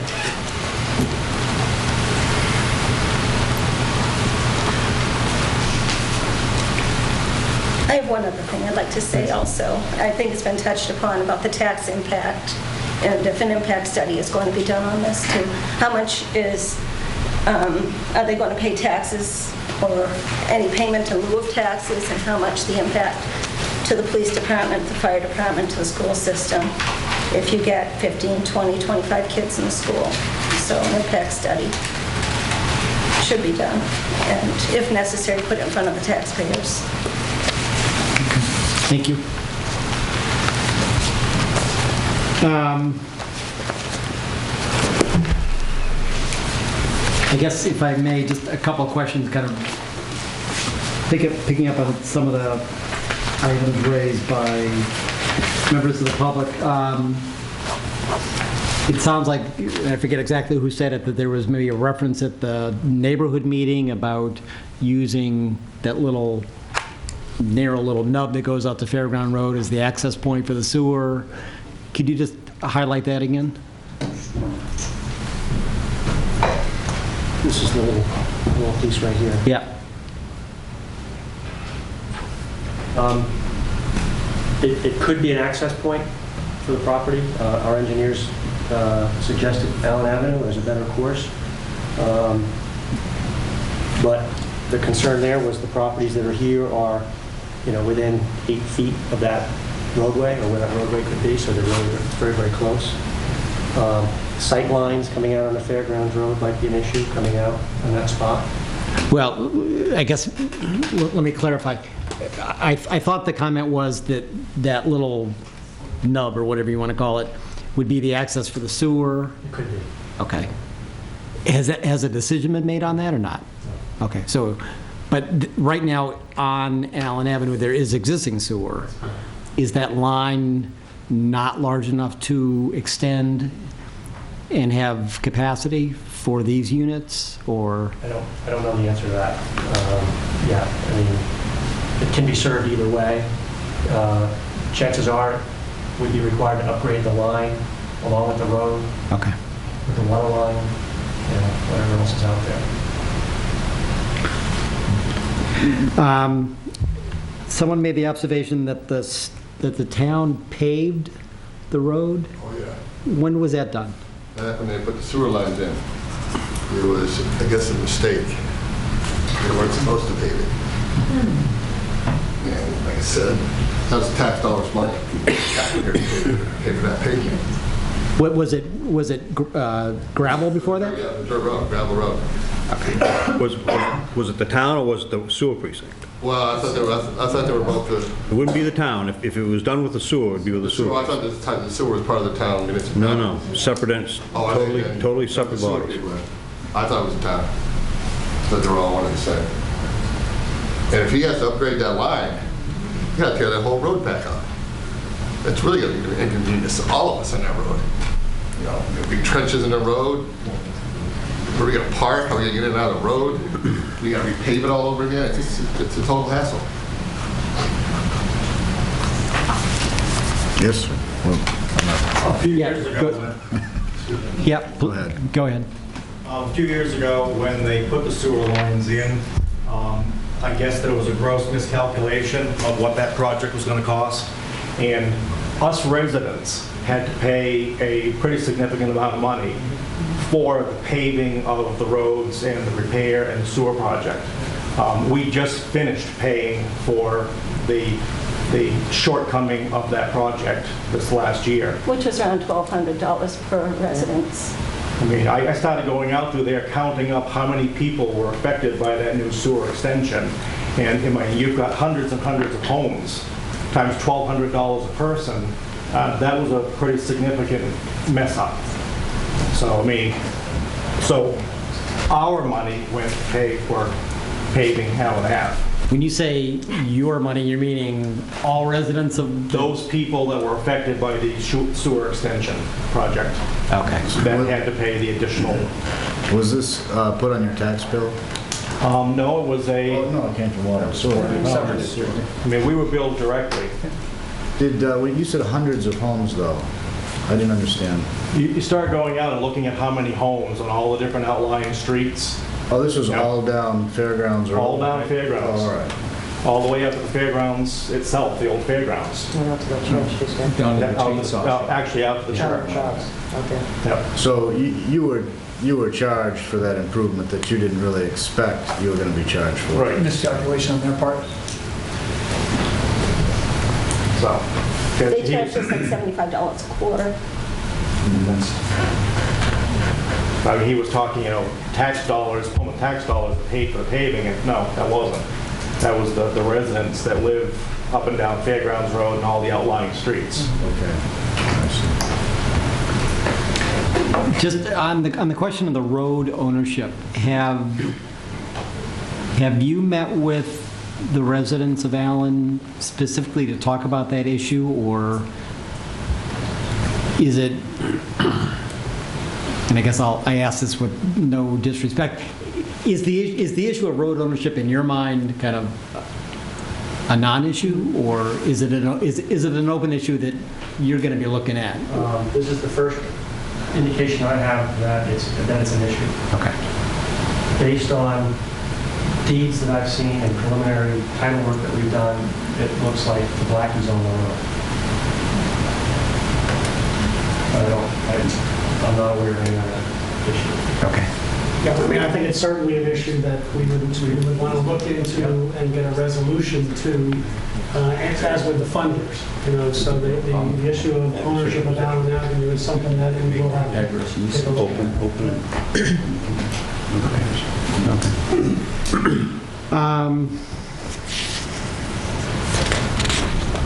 Just on the Bridge House again, you said a percentage of the units in here would be quote unquote reserved for their utilization. Is that correct? We've talked with them about allocating 25% of the units initially, so 6 units.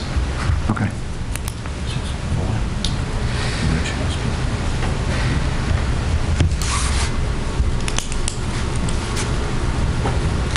Okay.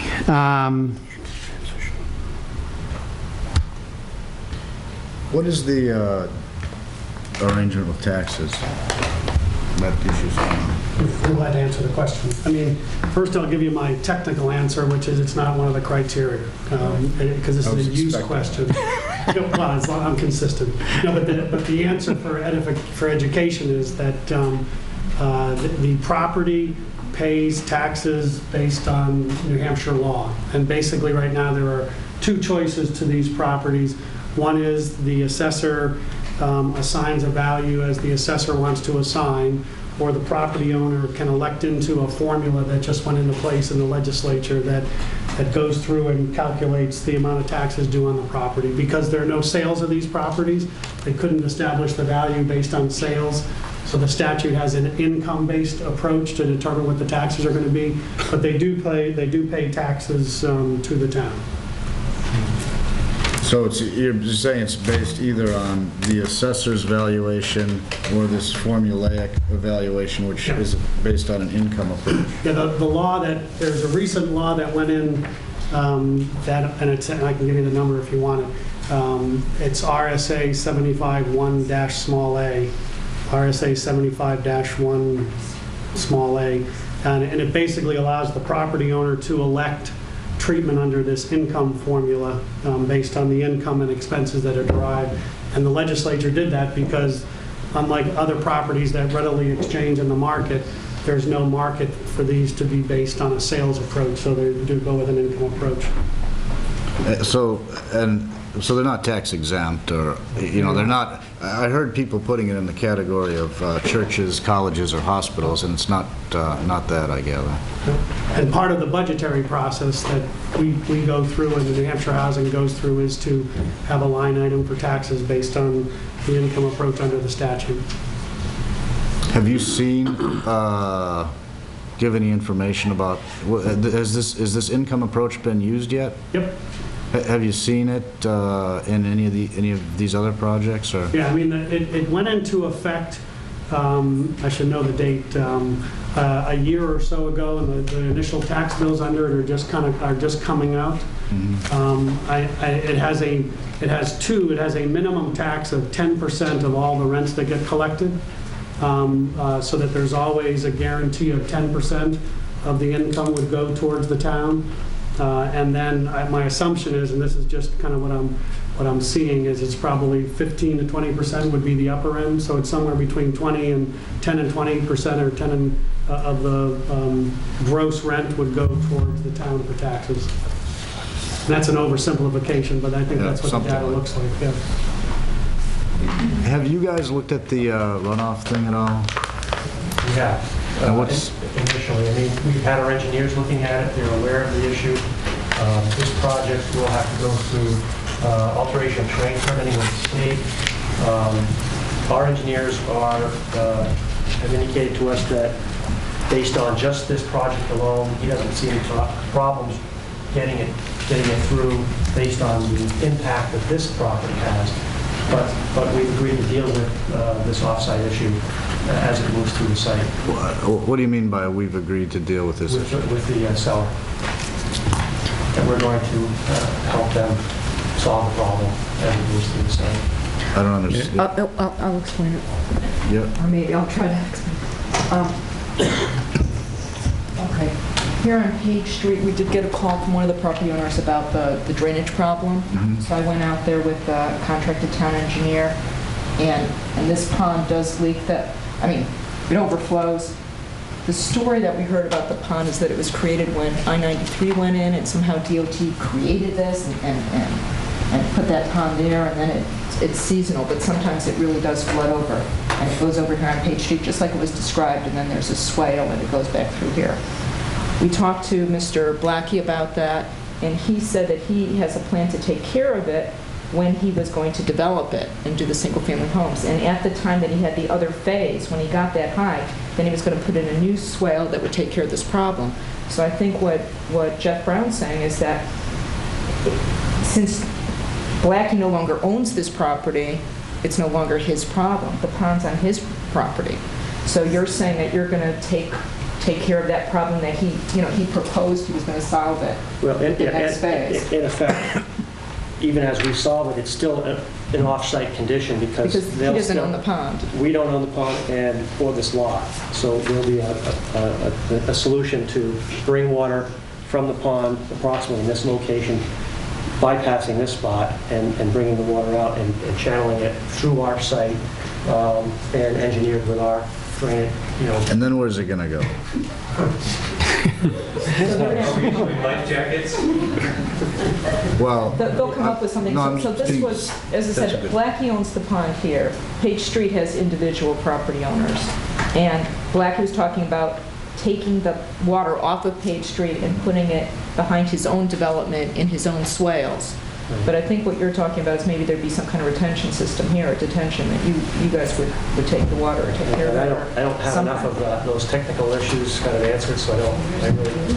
The rule is you can't increase your stormwater runoff. So whatever they do, they can't increase the flow of the water. We can't increase it. Right.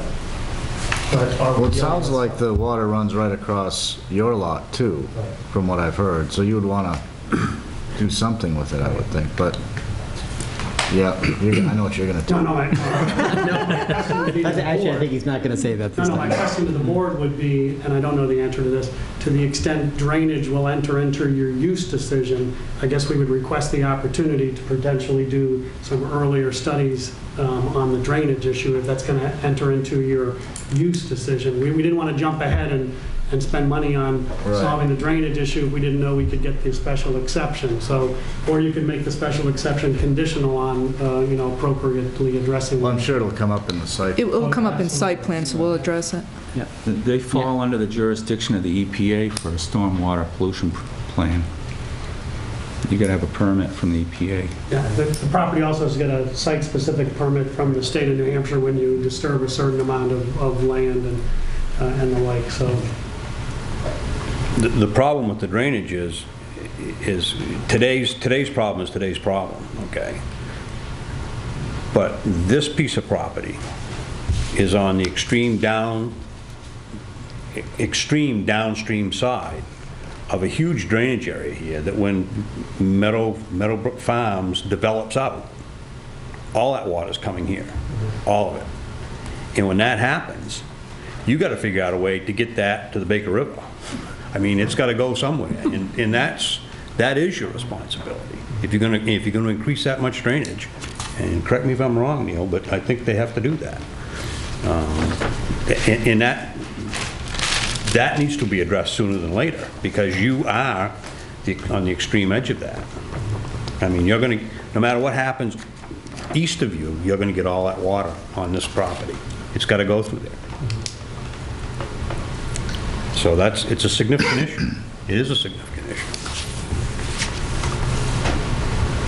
And it doesn't look like it was dealt with effectively in the original subdivision proposal.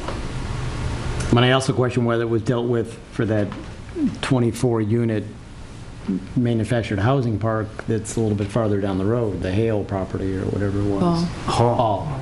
I don't think it was. I don't think it ever got approved. If it didn't get approved, why is he building a road? Yeah, it got approval. They stopped. He can build a road. He doesn't even know, a road to nowhere. But there's nothing happening there. There's nothing is happening. Okay. But I believe, I don't know. It's an issue. It's a significant issue. Let me just kind of throw this out.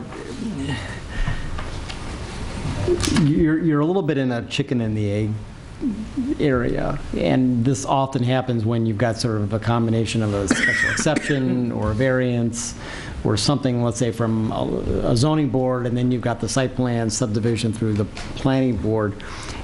As I look at the special exception criteria in section 1204.2, it runs through the 6 tests and sort of criteria for the approval of the special exception that you've addressed both verbally and in your application. But then in section B, it goes on to say that if the Board of Adjustment approves the application, it shall impose relevant conditions specified in section 1204.3 and all other applicable specific standards in this ordinance. The board shall also impose such additional conditions as it finds reasonably appropriate to safeguard the neighborhood or otherwise serve the purposes of this ordinance, including but not limited to the following. And then it lists out 7 things: yards, screening, modification of the design of any buildings, parking facilities, limitation on occupants, size. This isn't really appropriate, but size, location, lighting, that'd be more commercial, industrial, future enlargement or alteration. It seems like, I'm just for everyone's edification, hypothetically speaking, if the board was to approve this, given the comments and concerns that have been raised by the abutters, it seems like this board may want to impose some specific conditions that we don't yet really know how to react to because we have limited site plan development information. So the question is, how do we deal with that? And I guess maybe if Miriam has any suggestions, I would be happy to hear those. But, I mean, it's something that I think we're going to have to wrestle with a little bit at some point in time. And, you know, maybe it falls in the category of a conditional approval, that maybe once you get planning board approval through the site plan subdivision process, you'd come back to this board for sort of a second round of a public hearing where we would maybe consider what was conditioned and approved by the planning board, and then say, you know, based on any other sort of additional round of comments from the abutters, are there other things that we need to add on? And that's sort of one scenario that could play out. Do you have any thoughts on that? I don't know. Have you done any joint meetings? Has that ever worked? I haven't experienced a joint meeting here. My experience with joint meetings is, and my understanding of how other joint meetings have worked in other municipalities, I don't think they work all that well. Okay, all right. I was just throwing it out. I mean, it's always a question of which one you do first. So, because the same thing is if you did site plan first, they would say, well, he should go to zoning board and get special exception first, because without one, they can't have, you know, both of them, you have to have both of them. Let me just ask one other question, and I guess this is a question for Miriam, and I oftentimes like to play the role of devil's advocate. I'm looking at page 17 and 18 of the zoning, which is the lot and area requirements, and minimum lot size in acres per dwelling unit in the agricultural zone. The table at the sort of the second table, the bottom table on page 17, talks about 1 acre, assuming municipal sewer disposal. 1 acre for the first unit. Excuse me.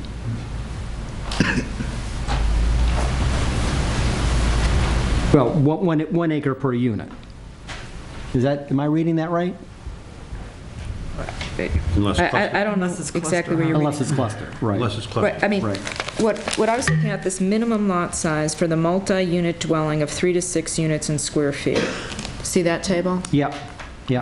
I mean, yeah, if you want to say minimum lot size, is that what you were looking at? That's 1 acre, yeah. I guess I'm trying to... The multiple unit... Okay, it's page 17 on the bottom. Multiple units says number of units, and then say 6, and then for agricultural zone, it's 53,560 square feet. And so then I took the units and divided it out and came up with 8,926 square feet per unit. And so then when you calculate it out, he meets the requirement. I guess a question is, I'm not sure if are we in fact dealing with a 6-unit structure? I mean, we've got 24 units on one lot. This is not a 3 to 6 unit. This is a 3 to 24 unit structure. I guess my question is, does this table in fact apply? And if it doesn't apply, then the only other thing that would apply would be the 1 acre per unit table. Yeah, I don't know. My interpretation was minimum lot size for multiple dwellings, 3 to 6 units. So 6 units in a building, and then we see if it meets it. Now, what he could do is take that 5 acres and divide it out, so each building is on 1 acre, and then he'd have it. But why couldn't he just not subdivide it out and have it? You know, I mean, you're winding up with the same thing, because he's got almost 5 acres, so, you know, we could put 1 building on each. I don't know. I just read it the way it's written. Yeah. No, and I guess I'll just make an observation, kind of somewhat in response to a couple comments that were raised by folks in the audience. It would have been written better if it said something about buildings, but... Right, yeah. So it doesn't really say. No, it doesn't. And then I just looked at the town of Plymouth itself, and I see we have this multiple buildings with multiple units, so it's not the first time it's been done. I mean, the observation was made by a couple of commentators from the public that, you know, the town several years ago changed this area to 1 acre minimum lot size. At the same time they did that, though, they still have this same... three to six unit table, which is out there, which is very says surprising. you can put 6 units on a little bit more than basically an acre and a quarter. So, while it's in the ideal, it's nice to say, yes, we have 1 acre minimum lot size, zoning allows something much different. Right. And that's an issue for the planning board and town meeting. Right. I mean, I'm stuck with this is our zoning ordinance. So, yes.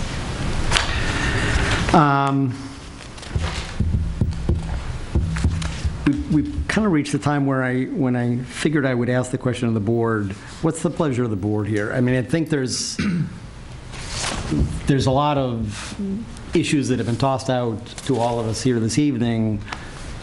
I'm not sure I'm ready to make any kind of a decision right now this evening.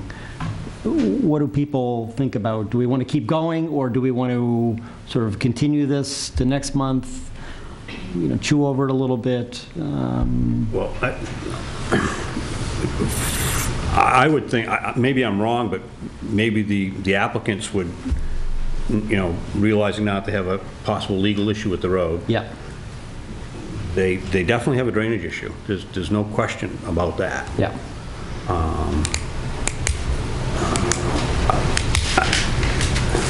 I would entertain, I'd like to table it for 60 days and give you time to react to it. If I could, our request would be, as you've done, which we appreciate, if you could enunciate, to some extent, the issues that you would like us to look further at. And I would ask the opportunity to get on the next ZBA agenda if we could, and if we don't need it, let us go to 60, only because the funding has certain time limits that we need to keep track of, that's all. But if you could elicit, what are your concerns that you would like us to address in terms of the issue, we'd be glad to do additional research and address it. Well, I think Dick named 2 of them, Yep. And I'm thinking of one other thing, and it relates to what you were saying about conditions.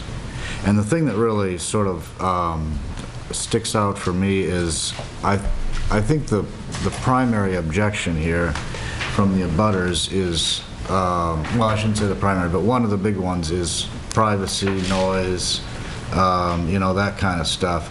And this isn't going to address the road issue, which is important to them also, but one of the conditions this thing says we can talk about is screening all or part of the property by the use of walls, fencing, or planting. And I'm thinking that if there was some proposal on that, it might make a difference to some of these folks. Well, I don't know that it'll make a big difference, but it would address it to some extent. So I think maybe if you did that too, that would make a difference to me.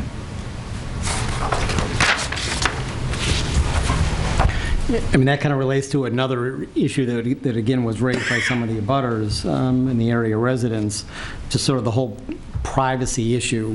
Several commentators sort of talked about clear-cutting this whole piece of property. You've got a 50-foot buffer around the outside that you need to maintain.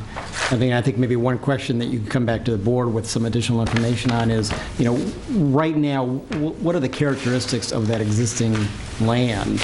Is it such that, is it just sort of scrubbed open already, or again, sort of tying in with what Mike said of, if there isn't enough vegetation to act as any kind of a suitable buffer, or some other type of screening could be planted in, what do you need to do to sort of deal with that buffering screening type issue? So having some kind of a better description and presentation on what's the makeup of that buffer zone area, as far as the types of vegetation, the density of vegetation.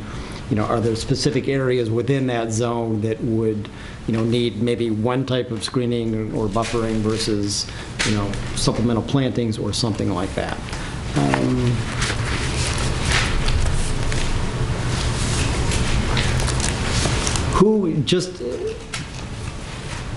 Are you using the same engineer that did the engineering work on the Bico property?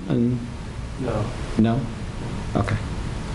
And again, sort of tying into the drainage, it sounds like, you've got sort of the hill behind sort of on the back end of the Blackie property, and then you've got the field area and things like that, and everything's kind of moving, westerly direction.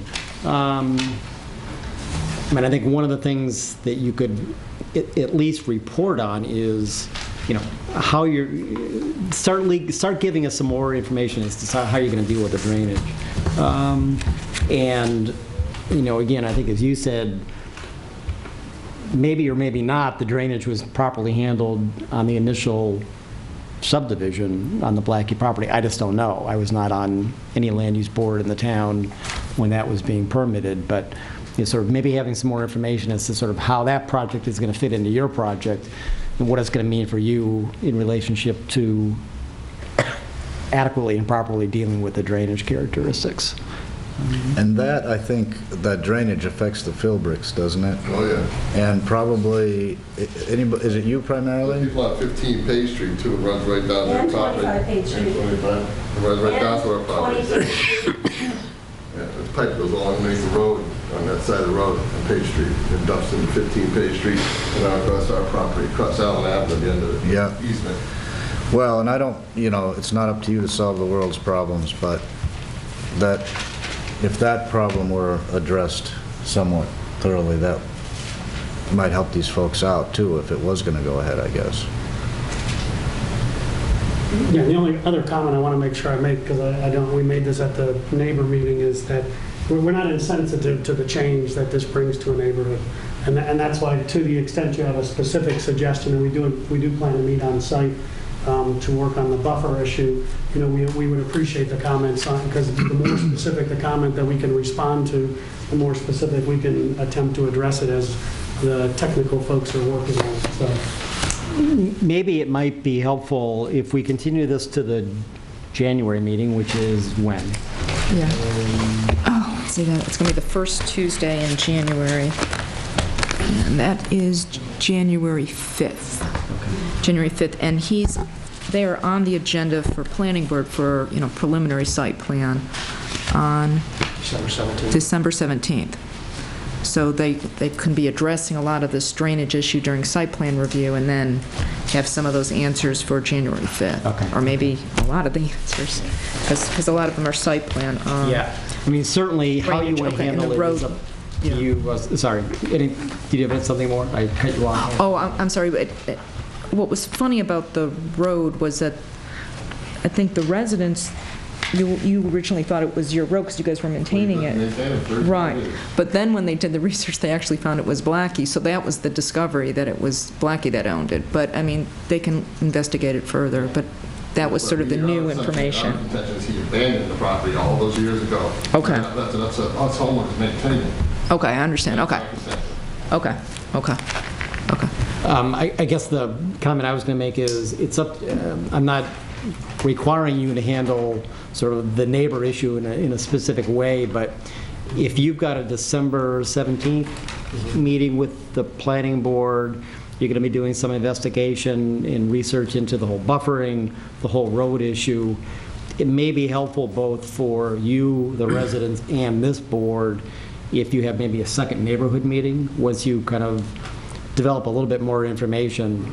I'm just tossing it out as an idea. Right. And I would like to add to that, I think it would be very helpful if you talk to the neighbors about what kind of buffer, because it'd be better if you guys work that out, if they want a natural undisturbed opaque buffer, or do they want a fence? Because it's a big issue, and it was an issue in Meredith where initially it was going to be chain linked, and then the neighbors didn't want chain linked. They wanted stockade, and then they wanted stockade with landscape. So it'd be so helpful if you guys could get that all resolved prior to bringing it to planning board about that, because it really should. I'd appreciate the neighbors' input and your response to that. But it's always a big discussion, and I don't want it to be at planning board, okay, it's natural and disturbed. No, we want chain link. No, it's not the right setting. It should just go with the neighbors. Well, I just wanted to toss in, we have to bear in mind all this time, we haven't approved this thing, and what I heard these folks say is that they don't want it at all, so. We understand that, Joe. Yeah. But one request, if I could, of the abutters, if you'd be willing to share your telephone numbers, because I think we would like to hear more about Allen Road so we can, do our investigation. And right now we just have addresses, and to the extent we can get your phone number just to get the facts, I think would be helpful to us. Well, we pretty much gave you all the facts. Yeah. The fence isn't gonna... It's not gonna stop 100 cars from coming down that road. There's still a street going through our backyard. That wasn't there before. Yeah. Ma'am, with the hand up, please. Why do we have to come in Allen Avenue to serve all our lives? When the original plan was to go up Mountain View. That one that's already been approved, the other roadway that was approved that runs alongside the pond. There's no need of them taking that road that doesn't belong to them. Well, I guess the answer to that question is we don't know what the answer to that question is. So, I mean, there'll have to be a little bit of research. My guess is that issue will also be addressed by the planning board during that preliminary site plan. So I think that there will certainly be other opportunities to ask that question and get some other responses to that question. Just very quickly, an open invitation. If there are any questions remaining regarding drainage, I would be glad to walk the area with any of you. To take 5 minutes. It'll make it crystal clear as to the lay of the land and what's going on out there. Are you an engineer or? I work for an engineering company. What is your name? Chris Woods. Woods? Yes. Thank you, Chris.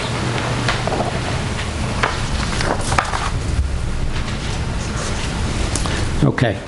Any last comment from the board? I just want to state that I feel the Bridge House is a very important asset to our community, and this proposal is very promising prospect, but I'm really concerned about the impact on the neighborhood. You are asking for a special exception from the zoning, and I think you should seriously consider alternative access to the project other than Allen Avenue. And I also think you should determine whether or not that pond is a vernal pool. And in light of the fact that Blackies have this, I'm going to call it a huge development on very small lots. When that's built out, the impervious area is just going to be so great that the stormwater flow is going to be dramatic, and you're going to be right in line of that. And I think that your engineers should take a look at the overall scope of the impact and consider that in their design. There's one other thing I'd like to have, just to bring a little clarity to the issue of workforce housing. I'd like to get a summary of exactly who would be eligible for housing in this complex, from low income to aged to physically and developmentally challenged individuals. Anybody that might qualify for subsidy to live here, I think we should know who those individuals are. Because that does have an impact on the town. Well, that has an impact on the taxpayers. It has an impact on the schools. It does have an impact. No, I understand. And to the extent we can provide information that's not in violation of the Federal Fair Housing Act, we can provide the information. But for example, if your question is, will handicapped people live at this place? We can't say no to them, and I can't say yes that they're going to be there. So I just want you to respect, please, that there's federal law about fair housing, about what we can and cannot do in terms of keeping people out. And so we can certainly provide, you've heard whether it enters into the criteria or not, we can certainly provide the income guidelines. And I think that's the extent to which we can go. And I'm sorry if that doesn't fulfill your request, but that is the limit to what we can do. I appreciate your frankness and your openness, but I'm well aware of that. I asked the question for exactly that reason, because there is an impact. Plymouth has its fair share of that type of housing right now. We have enough. We do have enough. And that's a good reason to deny any special exception to the zoning ordinance. That's an excellent reason. Well, except that your criteria does not include the people who will live here will create a burden on the town because they're handicapped or low income. That's not the question. The question, is whether on the town services of sewer and water and education, do they impact? And I think the town, experts on this have spoken. And I'm trying to be very respectful, but I got to tell you, you're crossing a line in terms of what's an appropriate question on the fair housing side. And that's why I get kind of nervous about it. Well, the other issue is this was presented to me as workforce housing, as a member of this board. It's for workforce housing. Is there not a qualifier for fair share in the workforce housing law? That if a community has its fair share of that type of housing, that we meet the requirement of the law? I think we meet the requirement of the law. Yeah, I mean, it's a very, I mean, your question is a good question. It's a question that we're used to, being asked, and I want to be careful because I want to cross the line in terms of where my area of expertise is. But the case law in terms of this issue of, reasonable accommodation for affordable housing as it might be, the cases generally have involved towns who have not provided sufficient, and so it allows the developer to bypass the local planning process to get the approvals. We're not trying to bypass the local approval process. We're saying we want the opportunity to work within the existing zoning ordinance and to have the same criteria applied to our project as would apply to a market rental project. And there's nothing in the town zoning ordinance that says you're going to look at the difference between low-income people who need a place to live and somebody who works and needs a place to live. That is not in your zoning ordinance, and I would say that it's not something within your parameters to consider. So. Can I just say, Dick, that I respect your opinion, but I think that the faces of the people that are going to live in workforce housing are going to be different with what's happened in our country in the last 2 years. When I was teaching in a classroom today and I asked their parents what they did for jobs, 3 boys said that my father is unemployed and he lost his job and we're losing our houses. And those people aren't going to they're not going to be able to buy a house for quite some time because they've lost their credit. And so those are the people that are going to be living in these kinds of developments. And so the face and the character of the tenants of those apartments is changing. So. Can I just, one question just to clarify something in my mind. Are you filing this with the town of Plymouth under the provisions of the workforce housing statute that is almost taking effect but not quite? I mean, how are you approaching it? The answer is that the law that has been passed, the effective date has been extended to January 1st of 2010. This application came to the town before the effective date of that law.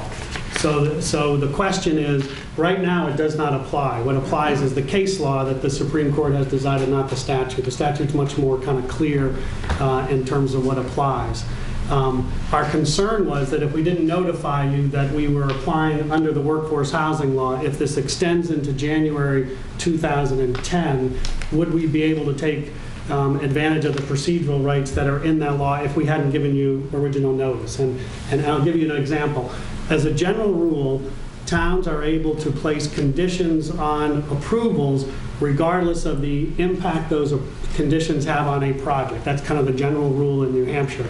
The new law says if you impose a condition that makes it economically unfeasible for us to develop the housing, we're entitled to come back in essence at a second bite and say, hey, you've imposed the condition, and I'm just using this as a funny example, take the drainage from this site and bring it to the river. And that's going to cost $100,000, $200,000. Under normal circumstances, it stops there. I mean, in some respects. This new statute basically says we can go get the study. The study says $100,000. We can now come back to you and say, the condition you've imposed is unreasonable because it's too expensive and you're killing the project, and the like. I mean, that's the reason we wanted to make sure we had the opportunity to look at any economic impact that conditions would have. That being said, we certainly intend to comply with, the normal site plan and all the other issues that we've talked about tonight. We get a chance that other developers don't get to look at the economic impact of conditions. So. All right, I guess I'll make one sort of somewhat philosophical comment. A lot of the comments from the abutters and the neighbors in the area tonight kind of address the issue of sort of change and development in this area. You know, someone said to me a long time ago, the only way you can control what happens on a piece of property is to own that piece of property. And, you know, change is happening all the time relative to land use. And, you know, while, you know, I've had things happen up in my neighborhood that I haven't liked relative to student housing and things like that, it happens.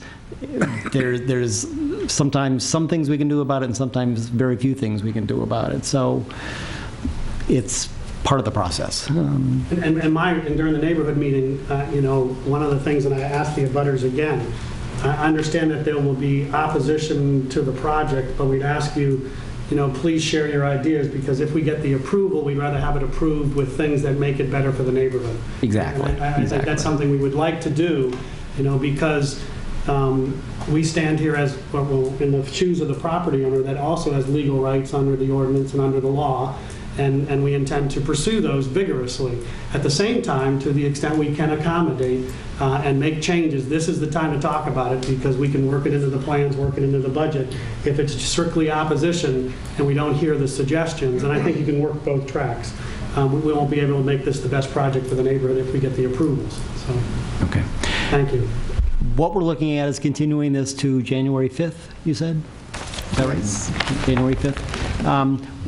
I don't know, and I don't think Miriam knows. We may get another application for the zoning board for that evening.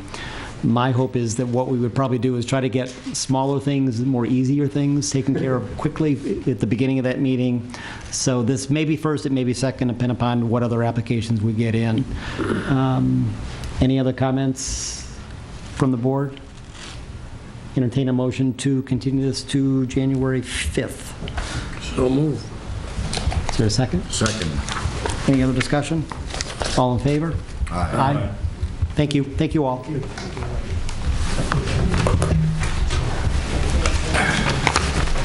I apologize for getting feisty. It's just something. Me too. Me too. It's one of these, you know. You're not feisty, there's something wrong. It's not a problem. Miriam, do you have anything else? I feel very strong. You know, I do too, and it's funny because one of the reasons that I feel strongly is because when I was growing up, my parents were working and they lost their home. And for me, there's a value to homing, to work, you know, to a place to live that I just feel really is important. And on a serious sense, we have to be careful.